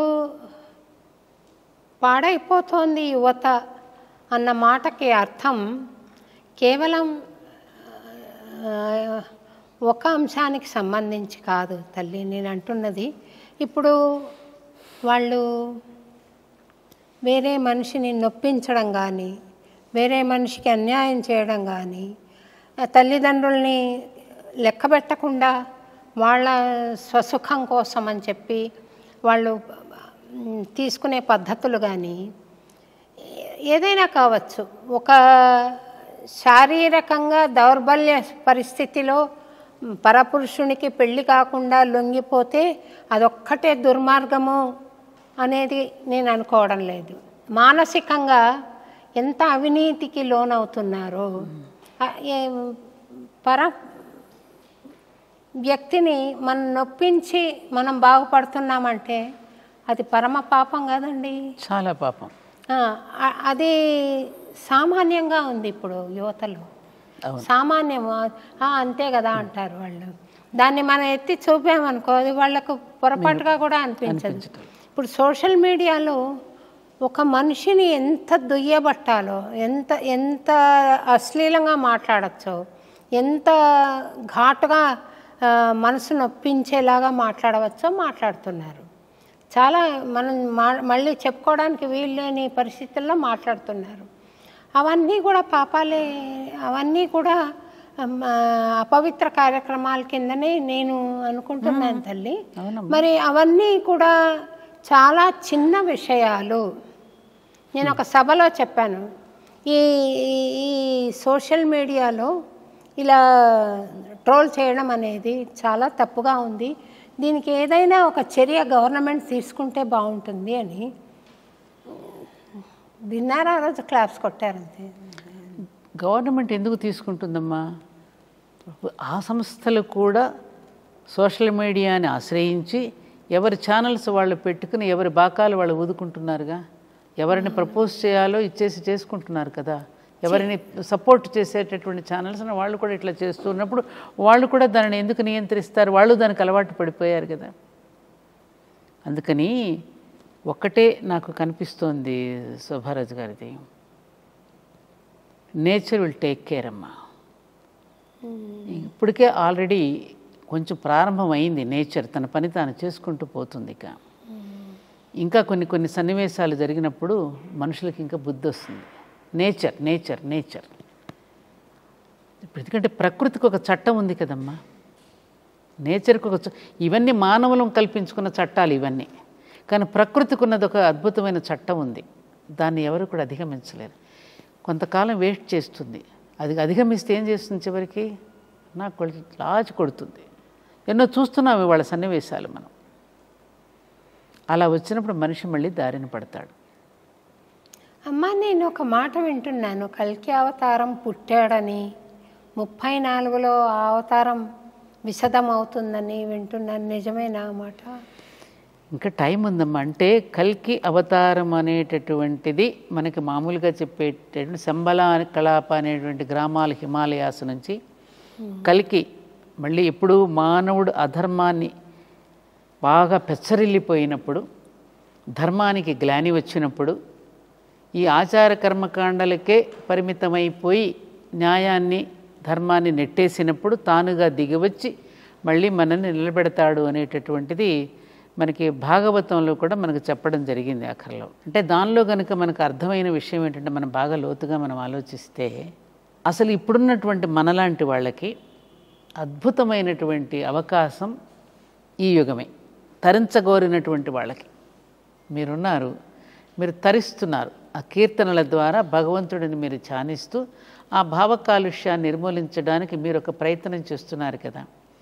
ఇలా ప్రయత్నం చేస్తున్న వాళ్ళందరినీ కూడా దగ్గరకు తీసుకుని ఈ మేలైనటువంటి గొప్ప గొప్ప విశిష్టమైన వ్యక్తుల ద్వారానే మళ్ళీ సత్యయుగం ఆరంభం అవుతుంది. అప్పుడేమవుతుంది? ఈ కలి దిగి వచ్చేటప్పుడు ఈ విశిష్టమైన వ్యక్తుల ద్వారా మళ్ళీ దానికి విత్తనాలు అన్నమాట. మనం ఒక విత్తనంగా భావించుకుందాం రేపు కలియుగానికి, సత్యయుగానికి. ఇప్పుడు తయారైనటువంటి విశిష్ట వ్యక్తుల మీదనే రేపు సత్యయుగం ఆరంభం. ఎలా? ఇప్పుడు వర్షాకాలంలో చల్లిన విత్తనాల మీదే వచ్చే సంవత్సరం పంటంతా ఆధారపడి ఉందిగా. ఇప్పుడు పండిన విత్తనాలే కదమ్మా నెక్స్ట్ పంట మనకు వచ్చేది. అలాగే ఇప్పుడున్నటువంటి వ్యక్తుల మీదనే రేపు మళ్ళీ సత్యయుగం ఆరంభం అవుతుంది. అలా ఆరంభం అవటానికి ఎవరైతే దానికి పూనుకుంటారో, ఏది ధర్మానికి అనుగుణంగా, ప్రకృతికి అనుగుణంగా, దైవానికి అనుగుణంగా సల్లక్షణాలు కలిగినటువంటి వ్యక్తులు ఎవరైతే సౌశీల్యవంతులై ఉంటారో వాళ్ళ ద్వారా మళ్ళీ యుగాన్ని ఆరంభం చేస్తాడు. దానికి ఇప్పుడిప్పుడే ప్రారంభమైంది. ఏం చెప్పాడు? 5000 సంవత్సరాలు అయిన తర్వాత కలి యొక్క ప్రభావం ఉంటుందని చెప్పారు భాగవతంలో. 5081, 82 సంవత్సరాలు కదమ్మా. ఇప్పుడు దాదాపు 30 సంవత్సరాల నుంచి మనం ఎక్కువగా కలి ప్రభావాన్ని అంతకుముందు కలి ప్రభావం ఇంతగా లేదు. ఈ మధ్యకాలం దాదాపు 30 సంవత్సరాల నుంచి మనం ఎక్కువగా ఇటువంటివన్నీ కూడా వినవలసి వస్తుంది. అవునా కాదా? అందుకని ఏమై కరెక్ట్ మీరు? అందుకని ఆ దిగి రావడానికి ఇంకా సమయం ఉంది, ఇంకా పండాలి. 30-40 ఏళ్ల క్రితము ఇది తప్పు అనే భావన ఎక్కువగా ఉండేది. ఇప్పుడు అది క్యాజువల్గా తీసుకుంటున్నది. మీరు అయితే ఏంటి అంటారు? మీరు సినిమాలు చూసారమ్మా. సినిమానే మనకి ఉదాహరణ. మూకీలు వచ్చినాయి ఒకప్పుడు, తర్వాత సినిమాలు వచ్చాయి, మాట్లాడటం మొదలెట్టారు. ఆ మాట్లాడటం మొదలైనప్పుడు కూడా ఎలా మాట్లాడారు? ఏ పాత్ర ఎంత అవసరమో అంతవరకు నటించి ఒక సందేశాత్మకంగా సినిమాలు తీసి దూరాన్ని, కొంత డిస్టెన్స్ని మెయింటైన్ చేశారు. ఆ తర్వాత డిస్టెన్స్ తగ్గుతూ చివరికి ఎట్లా అయిపోయింది? ఒకళ్ళ మీద ఒకళ్ళు పడి డొల్లేటటువంటి పరిస్థితులు వచ్చేసాయా లేదా? చూసి దాన్ని కూడా వాల్ పోస్టర్లు పెట్టేసి మొత్తం అందరినీ కూడా ఒకలాంటి మానసిక వికారాలకి లోను చేసే దృశ్యాలు మనం చూస్తున్నాం. అవునా కాదమ్మా? ఎక్కడి నుంచి ఎక్కడి వరకు ప్రారంభం, చివరికి ఇందులో తప్పే ఉంది. సెన్సార్ బోర్డు కూడా చివరికి ఇందులో తప్పే ఉంది, ఇందులో తప్పే ఉంది, ఇందులో తప్పే ఉంది, ఏది తప్పు కాదనేటువంటి పరిస్థితికి వచ్చి తప్పును కూడా ఒప్పుగా చేసుకునేటటువంటి పరిస్థితులు వాళ్ళు నెలకొన్నాయి. సినిమా రోల్ చేస్తోందమ్మా జీవితాన్ని. నిజానికి సినిమా పెళ్ళిళ్ళు కూడా, పెళ్లి కూతురు ఎంతో సిగ్గుతో తల వంచుకొని పీటల మీదకి రావాల్సిన పెళ్లి కూతురు కూడా డాన్స్ చేస్తూ రావడము అనుసరిస్తున్నారు అవి మన పెళ్ళిళ్ళలో ఇప్పుడు అనుసరిస్తున్నారు అందరు. అవే 5 రోజుల పెళ్ళిళ్ళలో అవన్నీ సినిమాలు ఏవైతే చూపిస్తున్నా అవి మన దగ్గర కూడా అనుసరిస్తున్నారుగా. Cinema is ruling. మరి ఆ సినిమాని కట్టుదిట్టం చేయలేకపోతున్నారే అని ఆలోచన. కట్టుదిట్టం చేయలేకపోవటానికి కారణం అందరికీ ఆర్థిక సంబంధాలేనమ్మా. ఇవాళ ఆర్థిక సంబంధాలు, మనం చేసేటువంటి ప్రతి పని సమాజం మీద ఎంత ప్రభావం చూపిస్తుందో అనేటువంటి స్పృహ మనకి లేదు. పౌరధర్మం లేదమ్మా. పాలకుడికి పాలనాధర్మం, పౌరుడికి పౌరధర్మం రెండు ఉన్నప్పుడే కదమ్మా సమాజం బాగుండేది. మీరు కొన్ని దేశాలు చూడండి, పౌరధర్మం ఎంత బాగుంటుంది. ఆ చట్టాన్ని కరెక్ట్గా ఇంప్లిమెంట్ చేస్తారు. ఆ పౌరుడికి ఆ చట్టం పట్ల గౌరవం, భయం కూడా ఉంది. మీరు విదేశాలకు వెళ్తున్నారు, చూస్తున్నారు కదా, అక్కడ ఎందుకని మరి చట్టాన్ని గౌరవిస్తున్నారు, భయపడుతున్నారు చట్టానికి. అది ఇంప్లిమెంట్ చేస్తాడు. ఇక్కడ లేదుగా. విచ్చలవిడితనం, విశృంఖలత్వం, ఎవడు ఇష్టం వచ్చినట్టు వాడు బ్రతికేయచ్చు అనేటటువంటి ఆఖరికి జడ్జిమెంట్స్ కూడా అలాంటివే వస్తున్నాయి. అసలు జడ్జి ఎవరు? సుప్రీం కోర్టు కంటే పైన ఉన్నవాడు ఎవడు? నేచర్. నువ్వు దేవుడని పేరు పెట్టకపో, నేచర్. వాడికంటూ ఒక చట్టం ఉందిగా, అది అధిగమిస్తే ఆయన శిక్షిస్తాడు కదా. అది తెలుసుకోలేకపోతున్నాడు మానవుడు. కలి యొక్క ప్రభావం మానవుడి మీద చాలా పడిపోయిందమ్మా. అందుకని మీరు ఎన్నుకున్న కలి యొక్క ప్రభావాన్ని దూరం చేయాలి అంటే మనకిచ్చినటువంటి సూక్ష్మమైనటువంటి మెథడ్ ఏమిటంటే, రెమెడీ ఏమిటంటే నామస్మరణ సంకీర్తన. ఇది ఒక్కటే మార్గం అని చెప్పారు. సింపుల్ కదమ్మా అది. నామ సంకీర్తన, దైవస్మరణ చేసుకోవడం. యజ్ఞయాగాది క్రతువులు ఫెయిల్ అవుతాయి, అవి చేయనక్కర్లేదు. ఆ ఓపిక ఉండదు, ఆ తీరిక ఉండదు, ఆ ద్రవ్యశుద్ధి ఉండదు, చిత్తశుద్ధి ఉండదు వాటి పట్ల. అందుకని వాటికంటే ముఖ్యంగా భగవన్నామ స్మరణ చేయండి చాలు. ఆ స్మరణ ఏం చేస్తుంది? మనలో ఉన్న కలికల్మషాన్ని రూపుమాపుతుంది. కలికల్మషనాశిని అని అమ్మవారిని ఆరాధిస్తుంది. ఆ కలికల్మషాన్ని పోగొట్టాలంటే నామస్మరణ మాత్రమే, సంకీర్తన మాత్రమే పనిచేస్తుంది. మీరు చేసే పని అదే కదా, భావకాలుష్యాన్ని రూపుమాపేది. అదొక్కటే మార్గం. మరి ఇంత సింపుల్ది కూడా చేయకపోతే, రామాని కూడా అనలేకపోతున్నాం కదా, దానికి కూడా రకరకాలైన ఇంటర్ప్రిటేషన్స్ ఇచ్చేస్తున్నాం కదా, మనకు తోచినట్టు మాట్లాడేస్తున్నాం కదా. అన్ని తప్పులు మానవులమైన మనమే చేస్తున్నాం. ఆకాశం వైపుకు వెళ్ళకిలా పడుకుని ఆలోచించదగినటువంటి ప్రాణి భూమి మీద ఎవరైనా ఉన్నారు అంటే అది మానవుడు మాత్రమే. ఓ మానవా, నువ్వు ఇది మానవా అని అడుగుతున్నా కూడా నేను మానను అంటున్నాడు మానవుడు. మానకపోతే అనుభవిస్తావు. లేకపోతే హైదరాబాద్లో మనం ఎప్పుడైనా భూకంపం ఈ మధ్యన ఒక్కసారి కంపించింది చూసారా భూమి? 10 రోజులు 20 రోజుల క్రితం. ఎందుకు కంపించింది? మన స్వార్థానికి ఏమైనా అసలు పరిమితులు ఉంటున్నాయా? ఎంతకంత ఆకాశ హర్మ్యాలు ఎంత నిర్మాణం చేస్తున్నాం మనం. భూమిని ఏ లోపలికి తవ్వుతున్నాం, B1 B2 B3 B4 లోపలికి పోతున్నాం. ఇంకా మన స్వార్థానికి అంతూ పొంతూ ఉంటుందా? కంపించదా మరి? అకాల వర్షాలు రావా? ఋతుపవనాలు ఎందుకు గతులు తప్పుతున్నాయమ్మా? మానవ ధర్మ గతి తప్పినప్పుడల్లా, మానవ ధర్మ మతి తప్పినప్పుడల్లా ఋతుపవనాలు గతులు తప్పుతాయి. మరి అనుభవించాలి. కరోనా వచ్చింది, ఆ కాసేపు వైరాగ్యం వచ్చింది, మళ్ళీ మామూలే. మళ్ళీ మామూలే. శ్మశాన వైరాగ్యం ఆలోచించుకోమనే కదా వచ్చింది. మానన్నాడు, మళ్ళీ మానవుడు మామూలుగానే ఉంటున్నాము మనం. తప్పు మనది. ఏ జీవరాశులు కూడా మీరు గమనించండి, నో రెస్ట్రిక్షన్స్ ఎక్కడా లేవు వాటికి. మనమే కదా చట్టాన్ని అధిగమిస్తున్నాం. ఒక ఆవులు కానీ గేదెలు కానీ ఇంకొక జీవరాశులు ఏదైనా వస్తే అక్కడ కాంపౌండ్ వాళ్ళు ఉంది కాబట్టి వెళ్ళకూడదని పక్కన వెళ్ళిపోతాయి. అదే మనిషి అయితే కాంపౌండ్ వాళ్ళు కూడా దూకు కూడా వచ్చేస్తాడు. అవునే కదా. మీరు మీకున్న సమాజంలో మీకున్న స్థాయిని ఉపయోగించి ఈ సినిమాలను శాసించగలిగితే, వాళ్ళకొక క్రమశిక్షణ క్రమబద్ధీకరణ చేయగలిగితే, అందులో మీ పాత్ర ఉంటే నేను చాలా సంతోషిస్తాను తల్లి. అది మన వల్ల. ఎందుకనంటే చిన్న చిన్న పిల్లలు ఇంత వాళ్ళేనండి చాలా ఘోరమైన ప్రదర్శనలు చేస్తున్నారు. అమ్మాయి అబ్బాయి పైపెచ్చు చింతింత వాళ్ళు. వీళ్ళకి ఇటువంటి గెస్చర్స్ నేర్పితే వాళ్ళకి పవిత్రత అంటే ఏం తెలుస్తుంది? ఇంకా వాళ్ళు 13-14 ఏళ్ళు వచ్చేసరికి మొత్తం బుర్ర పాడైపోతుంది. ఇంకా ఏం చేయడానికి ఉందబ్బా? అట్లాంటి డ్యాన్సులు పైన హీరోయిన్ చేస్తున్నారు, కింద వీళ్ళు చిన్న పిల్లలు చేస్తున్నారు, ఏ మాత్రం తీసిపోకుండా. పుట్టుకతో కొంతమంది పిల్లలు బాల మేధావులుగా పుడతారు. ఎందుకంటే గత జన్మలో చేసుకున్నటువంటి కోర్సు పూర్తయి మిగిలిపోయిన కోర్సు ఈ జన్మలో పూర్తి చేసుకోవడానికి వస్తారు. వాళ్ళని దానికి పదును పెట్టాలి తప్ప ఆ పిల్లల యొక్క మేధస్సుని ఈ విధంగా ఉపయోగించుకోవటం అనేటటువంటి తల్లిదండ్రులు వాళ్ళకి మానసిక ఒత్తిడి ఉంటుంది. వాళ్ళకి పసిమొగ్గన ఆ విధంగా నిలిపేయకూడదు కదా. అది తల్లిదండ్రులు తెలుసుకోవాలి ఆ విషయాన్ని. వాళ్ళని చూపించుకుని ప్రదర్శనలకు పంపిస్తే ఏమవుతారా పిల్లలు? మా సినిమాల గురించి మీరు ఎత్తారు కాబట్టి చెప్తున్నాను. దీనిని మనం నివారించడం చాలా కష్టం. ఇది కాలమే బదులు చెప్తుంది. ఇప్పుడు ఈ సినిమాలు అనేవి నడుస్తున్నది ఎవరి మీద? ప్రజల మీదే కదా. ప్రజలు వేసి కట్టేటువంటి టికెట్ల మీదనే కదా సినిమాలు వచ్చేది. కానీ ప్రజలు ఎప్పుడైతే దీన్ని గ్రహించుకుని మంచి సినిమాలు కూడా వస్తున్నాయి, మంచి సినిమాలు తీసేవాళ్ళని కూడా మనం ప్రోత్సహించాలి కదా, మంచి సినిమాలు తీసేవాళ్ళని కూడా మనం అభినందించాలి కదా. ఎంతవరకు అటువంటి వాళ్ళకి అవకాశం ఇస్తున్నారు? కొంతమంది వాళ్ళని అణగదొక్కేసి అటువంటి సినిమాలు రానివ్వకుండా చేస్తున్నది కూడా చూస్తున్నాగా. నేను వెళ్ళొచ్చు తల్లి, దాని గురించి కాదు. అయితే ఇప్పుడు ఒక లడ్డు ఉంది, లడ్డు అక్కడ తెచ్చిపెట్టారు, అది తినాలి అని మనుషులకు, సగటు మనుషులకు అనిపించడం సహజం. వాళ్ళ లౌల్యాన్ని వీళ్ళు ఎన్కాష్ చేసుకోవడం తప్పు. లౌల్యాన్ని కరెక్ట్, ఈ మాట కరెక్ట్. అది ఎన్కాష్ చేసుకుంటారు వాళ్ళు. ఎప్పుడైనా కూడా ప్రజల యొక్క బలహీనతలని ఎక్స్ప్లాయిడ్ చేసుకోవటానికి, ఎన్కాష్ చేసుకోవటానికి అందరూ ప్రయత్నిస్తారమ్మా. ఇది అనాదిగా జరుగుతూ ఉన్నదే ఇది. అందుకని ఎప్పటికప్పుడు అది మేలుకొల్పు ప్రజలలో కలిగిస్తూ ఉండాలంటున్నాను. మేధావులైనటువంటి వాళ్ళు దానిని బాధ్యతగా తీసుకోగలగాలి. అటు విద్యా విధానం దగ్గర నుంచి మన విధానాలన్నింటినీ కూడా మార్చుకోవడానికి మేధావులైనటువంటి వాళ్ళు నోరు విప్పాలమ్మా. ఆనాడు భీష్ముడు, ఈ మధ్యన మహాభారతం సీరియల్ చూస్తుండగా గొప్ప డైలాగు, కర్ణుడు వస్తాడు భీష్ముడి దగ్గరికి, ఆయన అంపశయ్య మీద ఉన్నప్పుడు, నువ్వు నిన్ను సూతపుత్ర అని అవమానపరుస్తూ ఉన్నప్పుడు నేను విని మౌనంగా ఉన్నాను.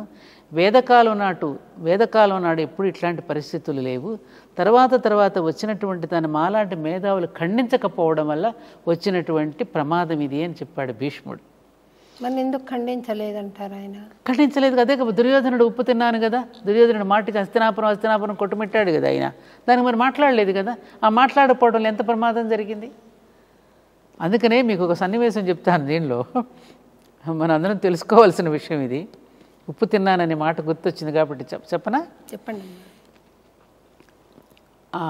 భీష్ముడు కంపశయ్య మీద ఉన్నప్పుడు కురుక్షేత్ర సంగ్రామం ముగిసిన తర్వాత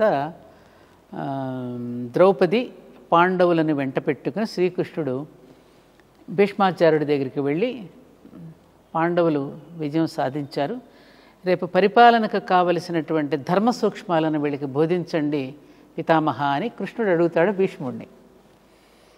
అప్పుడు ద్రౌపది వెటకారంగా ఇటు పక్కకు తిరిగి ఒకలాంటి వెటకారపు నవ్వు నవ్వుకుంటుంది.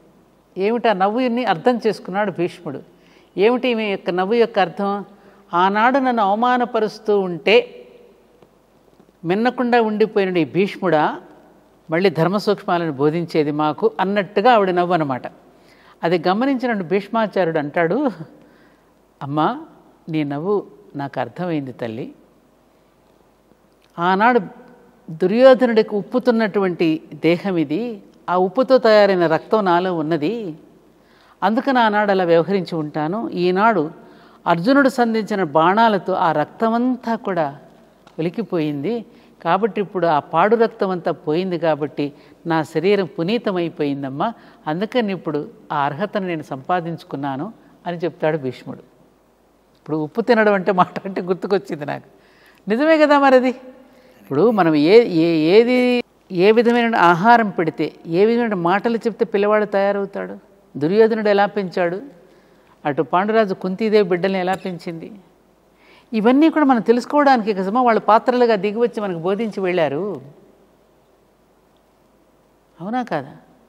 అందుకని ఇటువంటి సంఘటనలు జరిగినప్పుడు మేధావులైనటువంటి వాళ్ళు వ్యాసాలు రాసి వదిలేస్తున్నారు తప్ప దాన్ని గట్టిగా పట్టి ఉంచుకునేటువంటి ప్రయత్నం ఎంతమంది చేయగలుగుతున్నారు?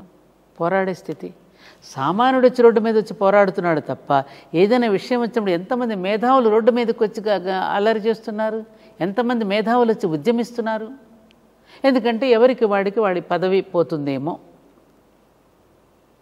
అవార్డ్స్ రావేమో, రివార్డ్స్ రావేమో అని మేధావికి భయం.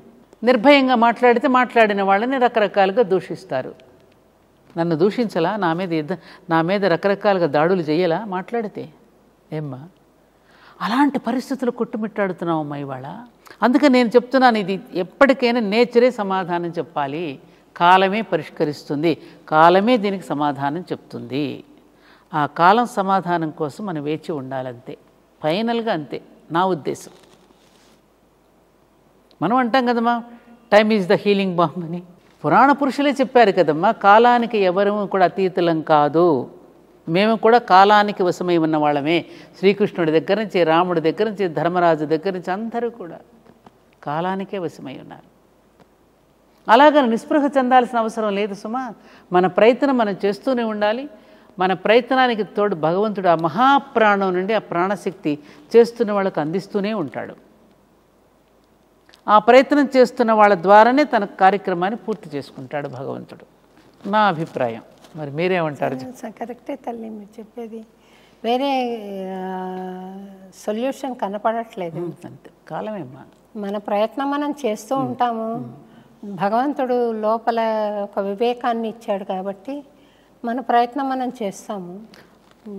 ఇప్పుడమ్మా ఒక 50 మంది ఒక ఆఫీసులో పనిచేస్తున్నటువంటి వాళ్ళలో ఒక 10 మంది నిజాయితీగా పనిచేసే వాళ్ళు ఉంటారు, ఒక 40 మంది పనిని తప్పించుకుని తిరిగే వాళ్ళు ఉంటారు. ఈ 10 మంది మీద ఆఫీసు మొత్తం నడుస్తున్నట్టుగానే ఈ సృష్టిలో కూడా కొంతమంది గొప్ప వ్యక్తుల వలన ఇంకా మనగలుగుతోంది, ఆ ధర్మం నిలబడుతోంది. మనం చూసేదంగా సాధారణంగా మన బస్సులో ప్రయాణం చేసేటప్పుడు ఏదో ఒక ప్రమాదం జరగబోతుంది, అమ్మాయి ఎవరో ఒక గొప్ప మహానుభావుడు ఉండుంటాడు, ఆయన వల్ల మనందరం కూడా కాపాడగలిగామని అనుకుంటాం. చూడండి, ఒక ప్రమాదం నుంచి రక్షింపబడినప్పుడు ఎవరో ఒక మహానుభావుడు ఉండుంటాడు బస్సులో, అందుకే మనందరం కూడా కాపాడగలిగారని. అలా సమాజంలో కూడా ఎప్పుడు ఆ కొద్ది మంది వలన మిగతా సమాజం అంతా రక్షింపబడుతోందనే సత్యం మనకి తెలియాలి. అందుకని ఆ కొద్ది మంది యొక్క పర్సంటేజ్ని మనం పెంచగలగాలి. ఎప్పుడు పెంచగలుగుతాం? మహానుభావుల యొక్క, గురువుల యొక్క సందేశాన్ని విని వాళ్ళ జీవితాలను చక్కబరుచుకున్నప్పుడు, మళ్ళీ గాడిని పడినప్పుడు ఈ సంఖ్య కూడా పెరుగుతుంది. ఈ సంఖ్యను పెరగడానికి చాలామంది ప్రయత్నం చేస్తున్నారు ఆల్రెడీ. ఒకవైపున మంచిని పెంచడానికి ప్రయత్నం చేస్తూ ఉంటే ఒకవైపున మరింతగా ఇది విస్తరిస్తుంది చెడు కూడా. ఎవరు ప్రయత్నం చేస్తున్నారమ్మా మంచిని పెంచడానికి? వాళ్ళు సత్యవాణి గారు ఇంకా కనపడకపోవచ్చమ్మా, ఉన్నారు సమాజంలో, ఉన్నారు వాళ్ళు కొంతమంది. పర్సంటేజ్ వేళ్ల మీద లెక్క పెట్టే ఎంతమంది ఉన్నారమ్మా. ఇప్పుడు 700 కోట్ల మానవులు, మొత్తం ప్రపంచ జనాభా చూసుకుంటే 700 కోట్ల పైన ఉంది. మన భారతదేశం జనాభా చూసుకుంటే 130 కోట్లు ఉంది. ఇలాగ ప్రపంచవ్యాప్తంగా చూసుకుంటే ఉంది కదా. ఇలాగే మీరు ఇలా బాధపడుతున్నట్టుగానే ఒక అతను వచ్చి పరమాచార్యుల దగ్గరకు వచ్చి బాధపడతాడు. స్వామి మరి ఇలా జరిగిపోతుంది కదా, మన సనాతన ధర్మం ఇలా అయిపోతుంది, మనుషులంతా ఇలా అయిపోతూ ఉన్నారు, మరి ఏంటి మీరు మాట్లాడతారు, మీరు ఏమన్నా చేయకూడదా స్వామి అని అడుగుతాడు పరమాచార్యుల వారిని. ఒక శిష్యుడు వచ్చి అప్పుడు పరమాచార్యులు వారు అన్నారు, బాబు నువ్వేం చేస్తుంటావు అని అడిగారు. నేను ఒక ఫ్యాక్టరీలో ఉద్యోగం చేస్తాను స్వామీజీ అన్నాడు. అవునా, ఆ ఫ్యాక్టరీలో వచ్చే లాభ నష్టాలను గురించి నువ్వే ఆలోచిస్తావా అని అడిగి, నేనెందుకు ఆలోచిస్తాను స్వామి, అది యజమాని చూసుకుంటాడు కదా, నాకు జీతం ఇస్తాడు, నేను పని చేస్తాను, అంతవరకే కదా నాది, అది నాకేం పని అన్నాడు. ఫ్యాక్టరీలో నీ ఉద్యోగాన్ని నువ్వు ఎట్లా చేస్తున్నావో ప్రతి మనిషి తన ఉద్యోగాన్ని తను చేసుకుంటూ ఉంటే ఫ్యాక్టరీకి యజమాని ఉన్నట్టుగానే ఈ విశ్వానికి కూడా ఒక యజమాని ఉన్నాడయ్యా, ఆ యజమాని చూసుకుంటాడు పాపపుణ్యాల లెక్క అని చెప్పి స్వామీజీ సమాధానం చెప్పారు.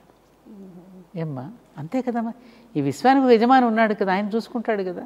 ఈ భూమి తన చుట్టూ తాను తిరుగుతూ సూర్యుడు చుట్టూ తిరుగుతోందన్నా, నక్షత్రాలు ఉన్నాయన్నా, నవగ్రహాలు పరిభ్రమిస్తున్నాయన్నా, ఇంతమంది జీవరాశులు పుట్టుకొస్తున్నారన్నా, జనన మరణాలు జరుగుతాయి, దీనికి అన్నింటికీ ఒకడున్నాడు కదా నడిపించేవాడు. శోభారాజు ముప్పొద్దులా తింటోందన్నా, సత్యవాణి ఇలా మాట్లాడుతోందన్నా, ఆ మహాప్రాణం నుండి ఆ శక్తి చేస్తూ ఉన్నవాడికి అందుతూనే ఉంటుంది. నాకు ఒక నమ్మకం అమ్మ, మనం ఒక మంచి పని చేస్తూ ఉన్నప్పుడు, స్వచ్ఛందంగా మనం చేస్తూ ఉన్నప్పుడు, ఎట్లయితే సూపర్ థర్మల్ పవర్ స్టేషన్ నుంచి మనకి ఎట్లయితే విద్యుత్తు ప్రసారం అవుతూ ఉంటుందో, మనకి కూడా ఆ మహాప్రాణం నుండి ప్రాణశక్తి ప్రసారం మనలో జరుగుతూనే ఉంటుంది, మీలోనూ జరుగుతూనే ఉన్నది.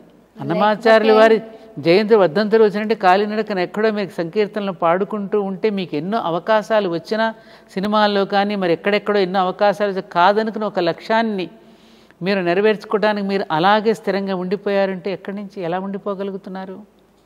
ఉండడం ఒక ఎత్తు అయితే, ఇంత జరిపించాడే నా వల్ల కాదు, అది స్వామి దయలే. ఇప్పుడు నేనైనా అంతే తల్లి, మీరైనా నేనైనా అంతే. మన సంకల్పంలో కనుక అటువంటి చిత్తశుద్ధి ఉంటే, అటువంటి దేహాలని, మిమ్మల్ని మీ దేహాన్ని ఎంచుకున్నాడు అన్నమయ్య, అలాగే నన్ను ఈ దేహాన్ని ఎంచుకున్నారు పరమాచార్యుల వారు. ఆ వాక్కు మన ద్వారా అందించగలుగుతున్నారంటే ఎవరిది? ఆ మహాప్రాణం నుంచి శక్తి అందుతేనే కదా మనం చేయగలిగేది. మనమా? మనం కాదే. ఇదం న మమ, ఇదేది నాది కాదు, ఇదం న మమ, ఇది మన సూత్రం. ఏది నాది కాదు, ఇదం గాయత్రి. ఇది కదమ్మా సనాతన ధర్మం మనకు నేర్పించింది. నాకు మహాభారతంలో జనసామాన్య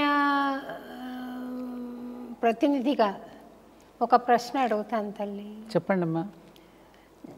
ద్రౌపదిని నేను అనుమానాలకు అతీతమైన అనుభవం భగవంతుడు అనుగ్రహించడంతో నాకు అడగాలని కూడా అనిపించదు తల్లి ఈ ప్రశ్న. కాకపోతే హేతువాదులు అడిగే ప్రశ్నకి మీరు సమాధానం ఇస్తారని ఆశిస్తున్నాను. ద్రౌపది 5 మంది భర్తలను పెళ్లి చేసుకుని కూడా పతివ్రత ఎలాగైంది అనేది వాళ్ళ ప్రశ్న. అమ్మా, మన పురాణ ఇతిహాసాలన్నీ కూడా ప్రతీకాత్మకంగా మనకి బోధించి వెళ్ళారు. ఈ 5 పంచభూతాలకు ప్రతీకలు వీరు 5గురు. ధర్మరాజు, యమధర్మరాజు పుత్రుడు సమవర్తి, అలాగే భీముడు, అర్జునుడు, నకులుడు, సహదేవులు. వీరు పంచభూతాలకి ప్రతీకలుగా ఉంటే ఈ పంచభూతాలని కూడా నిలిపేది, దాని మీద అధిష్ఠించేది శక్తి, మహాశక్తి. అందుకని ద్రౌపది మహాశక్తి స్వరూపిణి. ద్రౌపది శక్తి అనంతమైనటువంటిది. అయితే అది జరగలేదమ్మా. అక్కడ భర్తలుగా సంకేతింపబడ్డారమ్మా. వాళ్ళు ఏం చేశారు? పాత్రలుగా. ఇప్పుడు మనకు అర్థం కావాలంటే, ఇప్పుడు నేను ప్రయోగశాలకు తీసుకుని వెళ్ళి సైన్స్ మాస్టర్ ప్రయోగశాలలో చూపిస్తాడు. ఆ ఘట్టము ద్రౌపది 5 మందిని పెళ్లి చేసుకున్నది అన్నది భౌతికమైన సత్యం కాదు. భౌతికమైన సత్యం కాదు. మనకు ఆధ్యాత్మికమైనటువంటి విషయాలని పాత్రలకు జోడించి చెప్పారు. శ్రీరామచంద్రుడు కూడా తాను నారాయణుడిగా ఉండి భూమి మీదకి తన నారాయణుడు అనేటటువంటి దాన్ని విస్మృతి చెంది నరుడుగా వచ్చి, ఇదిగో నేను ఇలా నడుస్తున్నా, మీకు నేను ఒక బాట వేస్తున్నా, నా బాటలో మీరు నడవండి, అన్నదమ్ములుగా ఇలా ఉండండి, భార్యాభర్తలుగా ఇలా ఉండండి, గురు శిష్యులుగా ఇలా ఉండండి, పాలకుడుగా ఇలా ఉండండి, తల్లిదండ్రులకు కొడుకులా ఇలా ఉండండి అని మనకు చెప్పడానికి తాను ప్రాక్టికల్గా జీవించి చూపించి వెళ్ళాడు. అలాగే పాండవులు కూడా అంతే, మహాభారతంలో ఉన్న పాత్రలు కూడా అంతే. ఎందుకనంటే వేదం అందరికీ అర్థం కాదు కదమ్మా. ధర్మం చర, సత్యం వద. సత్యం వద అంటే ఏమిటి? సత్యాన్ని మాట్లాడు. సత్యం అంటే ఏమిటని తెలియాలంటే ఎవరు రావాలి? సత్యం అంటే ఏమిటండి నేను అడుగుతాడు తెలియనివాడు. ఇదిరా సత్యం అంటే ఏమిటో చెప్పాలంటే సత్యహరిచంద్రుడు కథ చెప్పాలి, రాముడు కథ చెప్పాలి. అందుకని వాళ్ళుగా దిగి వచ్చి ప్రాక్టికల్గా మానవ శరీరాన్ని ధరించి చూపించి వెళ్ళారు. అలాగే పంచభూతాలు అంటే ఏమిటి, శక్తి అంటే ఏమిటి, ఈ పంచభూత శక్తిని ఎలా నడిపిస్తున్నాయి, సమాజంలో విభిన్నమైన పాత్రలు ఎలా ఉంటాయి, దుర్మార్గం అంటే ఏమిటి, సన్మార్గం అంటే ఏమిటి, కుటిలత్వం అంటే ఏమిటి, ఇవన్నీ కూడా చెప్పించడానికి వైవిధ్యంతో కూడిన పాత్రలన్నింటినీ మనం ముందుకు తీసుకువచ్చి మనల్ని సమాజంలో ఎన్ని రకాల వివిధమైన పాత్రలు ఉంటాయి, ఈ పాత్రలన్నింటిని శృతి కలుపుకుని జీవించుకోవడం ఎలాగో నేర్పడానికి దిగి వచ్చిన పాత్రలు అవన్నీ. అంటే జరిగిందా జరగలేదమ్మా? జరిగిందమ్మా. కాకపోతే వీరు చెప్పినట్టుగా భౌతికమైనటువంటి శారీరక సంబంధాలతో వచ్చినటువంటివి కావివి. పాత్రలుగా నడయాడి వెళ్ళారు వాళ్ళు. ఆ నడయాడి వెళ్ళినటువంటి చిహ్నాలన్నీ కూడా దేశంలో మనకి కనిపిస్తున్నాయి కదా. రాముడు చరించినవి కానీ, పాండవులు చరించినవి కానీ, ఇవన్నీ ఉన్నాయి కదా మన ఈ పురాణ గాథలు కూడా ఎందుకుని వేదవ్యాసుడు విభజించినప్పుడు ప్రజలకు వేదం అర్థం కావడంలా. ఇప్పుడు మనం కూడా వేదిక చాంటింగ్ వింటున్నామమ్మా.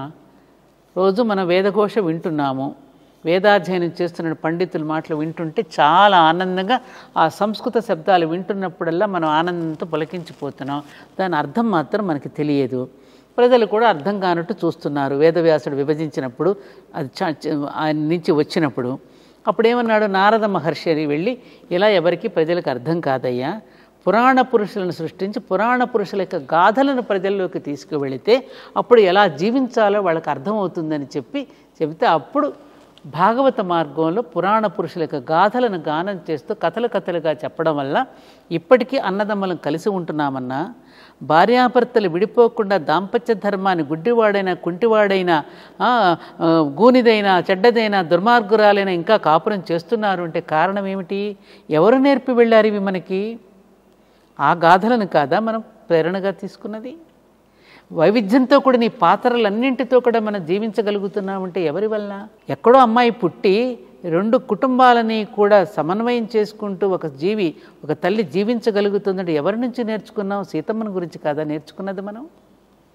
ఇవన్నీ మానవులకు అర్థం కావడం కోసమని వాళ్ళుగా దిగివచ్చి మనకు బోధించి వెళ్ళారు. కాబట్టి అక్కడ పతి అంటే అక్కడ ఏమిటంటే ఒక్కొక్క దానికి ఒక్కొక్క నాథుడు ఉన్నాడు. వాయుదేవుడు ఒక్కొక్క పోర్ట్ఫోలియో కదమ్మా. వీళ్ళందరూ ఒక్కొక్క కార్యక్రమాన్ని నిర్వహిస్తున్నారు కదా ఈ పంచభూతాలని. ఆ పంచభూతాలను నడిపించేటువంటి శక్తి ఒకటి ఉన్నది కదా, ఆ శక్తే ద్రౌపది. ఆ శక్తిని ఎప్పుడైతే నువ్వు అవమానపరుస్తావో అప్పుడు యుద్ధం వస్తుంది. శక్తిని అక్కడ అవమానపరిచినప్పుడు ఏం జరుగుతుంది? మళ్ళీ ప్రళయం వస్తుంది, యుద్ధం వస్తుంది, మళ్ళీ తిరిగి ధర్మ సంస్థాపన జరుగుతుంది. అంతే కదా. అది అలాగే సీత తల్లి కూడా, సీతను కూడా అంతే.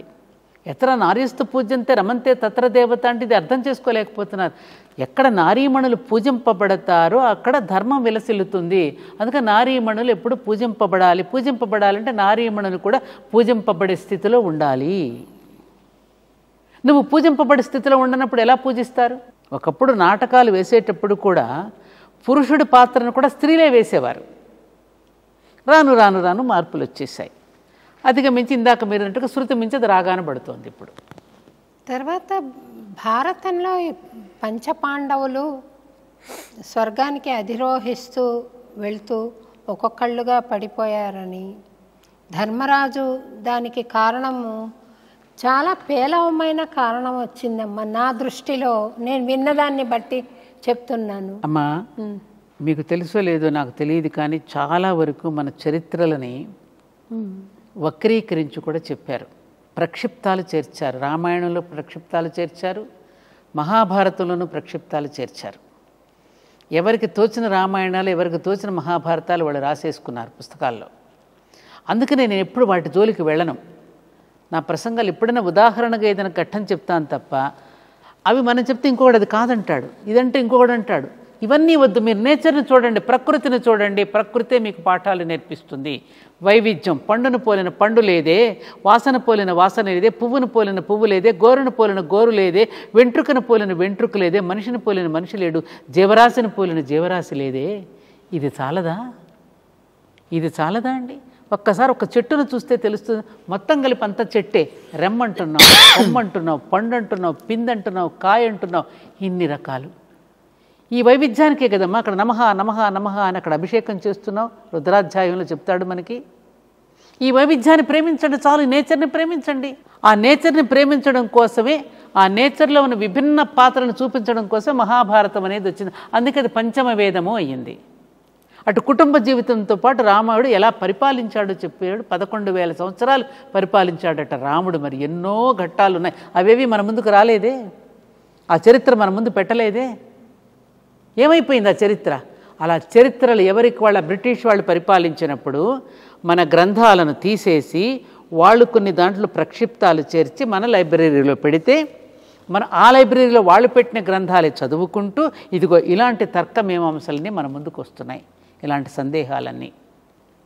సీతాదేవిని రాముడు ఏమీ అవమానించలేదు, అనుమానించలేదు. సీతాదేవి భూమాత దగ్గరికి వెళ్ళిపోయి అక్కడే అలిగి ఏమి వెళ్ళిపోలే. ఆవిడ మళ్ళీ వచ్చింది. మనం కూడా పుట్టింటికి కాసేపు సేద తీరడానికి వెళతాం కదా, అలాగే వెళ్ళింది, మళ్ళీ వచ్చింది ఆవిడ. అంతవరకే కథను ఆపేశారు. 24,000 శ్లోకాలతో ఆపేశారు వాల్మీకి రామాయణాన్ని. మరి 11,000 సంవత్సరాలు పరిపాలించాడు.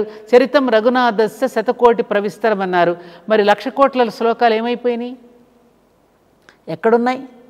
ఎవరు పాడు చేశారు? ఎక్కడ దాచేశారు? 60 దేశాలలో ఈ మధ్యన డాక్టర్ మల్లంపల్లి మల్లికార్జునరావు గారిని 60 దేశాలలో వాటిని పరిశోధించి అక్కడ అన్నీ కూడా ఏమంటారు దీన్ని, సాక్ష్యాలతో సహా నిరూపించి పట్టుకొచ్చారు. ఎంత అన్యాయం జరిగింది మనకి. కొట్టే తెచ్చే రామాయణం అంటే దశరథ మహారాజు, ఆయనకి 3 భార్యలు, 4 కుమారులు, విద్యాభ్యాసం విశ్వామిత్రుడు, వశిష్ఠుడు. అక్కడికి వెళ్ళాడు, ధనుసును విరిచాడు, సీతను పట్టుకున్నాడు, పెళ్లి చేసుకున్నాడు, మళ్ళీ అడవులకు పంపించాడు, పట్టాభిషేకం. ఇంతే. తర్వాత కథ ఏది? 11,000 సంవత్సరాలు పరిపాలించిన రామరాజ్యం ఇంకేమీ లేవా? ఎలా పరిపాలించాడు? ప్రపంచం మొత్తాన్ని పరిపాలించాడే రాముడు. సార్వభౌముడమ్మా ఆయన. సర్వభూమండలాన్ని పరిపాలించినటువంటి వాడు. ఏదా చరిత్ర? ఎక్కడ కనుమరుగైపోయింది? 1134 వేద శాఖలకి వాళ్ళ 8% మిగిలిపోయిందని అవధానులు గారు మొత్తుకుంటున్నారే. ఏమైపోయినాయి ఆ వేద శాఖలన్నీ? ఎక్కడికి పోయినాయి? ఎవరు చెప్తారు? ఈ జాతికి అందించేవాళ్ళు ఎవరు? అంత అన్యాయం జరిగిందమ్మా మనకి. కాబట్టి ఇవన్నీ కూడా మీరు అడిగినటువంటి ప్రశ్నలన్నింటికీ కూడా చాలా వరకు ప్రక్షిప్తాలు చేరాయి. ఒక్కొక్క కథనే మనకి ప్రతీకాత్మకంగా మన దేహంలో జరిగేటువంటి మార్పులు, మన దేహంలో జరిగే మన కథను వాళ్ళ కథను మన కథగా చెప్పారు మనకి. లలితా సహస్రనామ పారాయణ చేస్తున్న మన కథే అమ్మవారి కథ కనపడుతుంది. మహాభారతంలో వైవిధ్యమైన పాత్రలు చూస్తూ ఉంటారే, ఇది నా పాత్రే కదా, ఇది నా పాత్రే కదా, నేను ఇలాంటి వాడినే కదా, నేను ఇలా అనేవాడిని. మన పాత్రలు మనకు గుర్తు చేస్తుంటాయి. రామాయణంలో చూసినా అంతే, మన పాత్రలు మనకు గుర్తు చేస్తూ ఉంటాయి. అందుకని ఎక్కడైనా తప్పు జరుగుతుంటే మన పాత్రను మళ్ళీ సరిదిద్దుకోవడానికి, సరిచేసుకోవడానికి ఆ పాత్రలన్నీ కూడా మనకు ఉపయోగపడతాయి. ఒక సినిమా చూస్తున్నప్పుడు విలన్ను, హీరో ఉంటాడు. విలన్ను చూస్తే ఎలా ఉండకూడదో చెప్తుంది, హీరోను చూస్తే ఎలా ఉండాలో చెప్తుంది. అలాగే రావణాసురుడు, కుంభకర్ణ, విభీషణాదులు ఒక కుటుంబం, రామ లక్ష్మణ భరత శత్రుఘ్నులు ఒక కుటుంబం, వాలి సుగ్రీవాదులు 3 కుటుంబాల మధ్య కథను నడిపించాడు. నువ్వు ఎవరిలా ఉంటావని అడిగితే ఏ సామాన్యుడని ఏమని సమాధానం చెప్తాడు? రామచంద్రుడిలా, రామలక్ష్మణులా ఉంటామని అంటారు తప్ప వాలి సుగ్రీవులా ఉంటామని కానీ, రావణ కుంభకర్ణ ఉంటామని ఎవడైనా అంటాడమ్మా? కాబట్టి వీటిల్లో ఇప్పుడు జరుగుతూ ఉన్న చరిత్రలో కూడా మీరు సోషల్ మీడియాలో చూస్తే ఎప్పుడెప్పుడో జరిగిన ఎవరెవరివో కూడా వాటిని క్యారెక్టర్ అసాసినేషన్ చేస్తూ గొప్ప గొప్ప వ్యక్తులను గురించి కూడా ఆ విధంగా ప్రసార మాధ్యమాలు ప్రసారాలు చేస్తున్నారే. ఎంత తప్పమ్మా ఇది. పిల్లలు ఏమవుతారు? ఏమనుకుంటారు వీళ్ళు? జాతికి ఏమందిస్తున్నాం మనం? యువతకి ఏమందిస్తున్నాం? ఎవరిని ప్రేరణగా తీసుకోవాలి వాళ్ళు? ఎవరిని రోల్ మోడల్గా తీసుకోవాలి వాళ్ళు? సారీ అమ్మా, మీరు ఏదో కదిలిస్తే నేను ఏదో ఇటు వెళ్ళిపోతున్నాను. చాలా బాధాకరమే తల్లి. ఎట్లా ఎంతో పరిణతి చెంది పవిత్రతను సంతరించుకున్న వాళ్ళందరినీ ఏ కవిగిని వాళ్ళు క్యారెక్టర్ అసాసినేషన్ చేయడం అనేది చాలా తప్పు కదా. చాలా. పైగా మగవాడు తప్పు చేసేస్తే స్త్రీలనే అంటున్నారు. తప్పు చేసిన మగవాడిని ఏం పట్టించుకోవటంలా స్త్రీనే అంటున్నారు. మగవాళ్ళని కూడా పాత కాలానికి సంబంధించిన మహానుభావుల్ని ఇష్టం వచ్చినట్టు మాట్లాడుతున్నారమ్మా. వీళ్ళంతా చూసారా కళ్ళతో?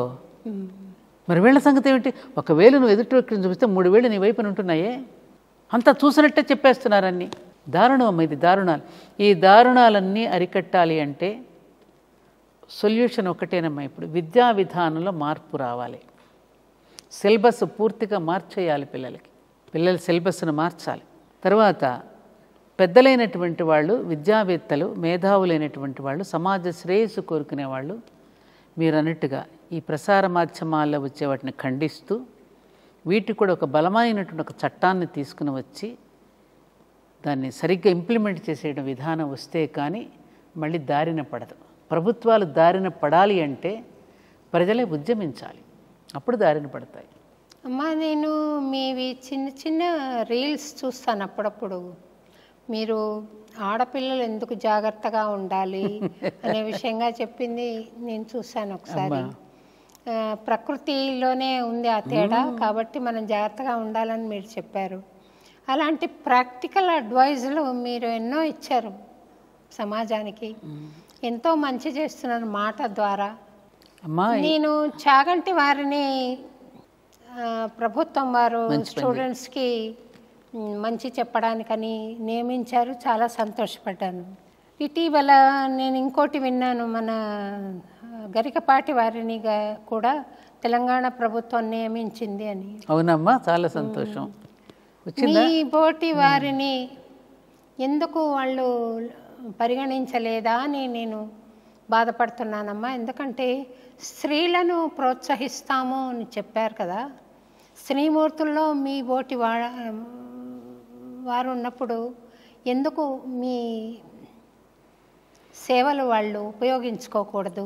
అమ్మా, మనం సేవలు చేయాలి అంటే ప్రభుత్వాల్లోనే పదవులు తీసుకోవాల్సిన అవసరం ఏమాత్రం లేదమ్మా.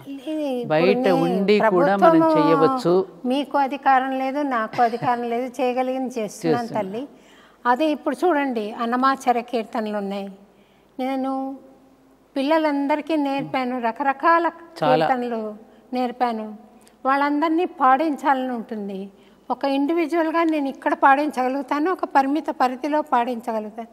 తిరుపతి స్థానంలో పాడించాలంటే నాకు అక్కడ అవకాశం కావాలి.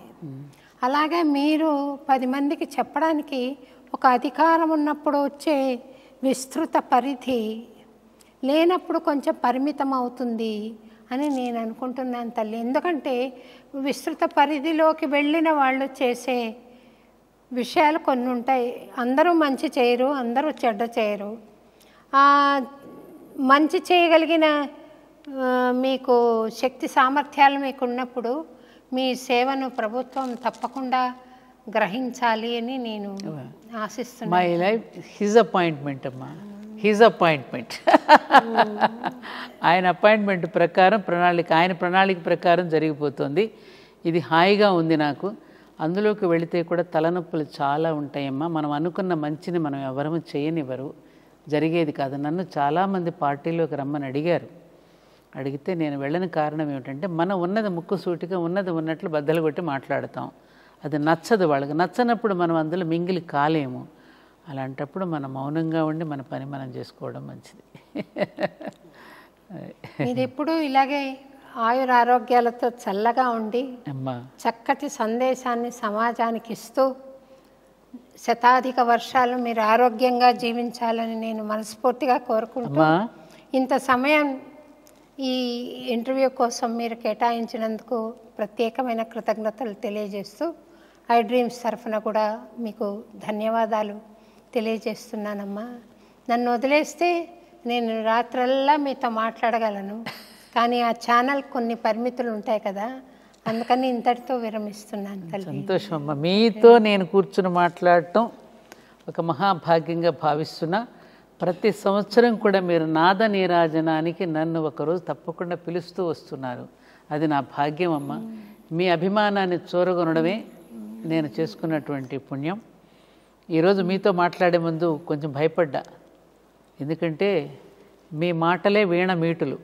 అమ్మ ఇటువంటి ప్రశ్నలు వేస్తే నేను చెప్పగలనా లేదా అంటూ భయపడుతూ వచ్చాను. కానీ హాయిగా మన ఏమంటారు అతి సన్నిహితమైనటువంటి ఒక ఏ బాంధవ్యమైనా అనుకోండి, అటు ఒక ఏమంటారు దాన్ని, ఒక అత్యంత సన్నిహితమైన ఒక గురువు దగ్గర ఒక శిష్యురాలు ఎలా కూర్చొని మాట్లాడుతుందో, తనలో ఉన్న భావాలను ఒక గురువు దగ్గర ఎలా నివేదించుకుంటుందో ఆ విధంగా నేను భావన చేసుకున్నానమ్మా, ఫీల్ అయ్యాను. శిష్యురాలని నేనని లేదా అందరూ గురువులే నాకు. అమ్మా సంతోషం తల్లి. మంచిదమ్మా.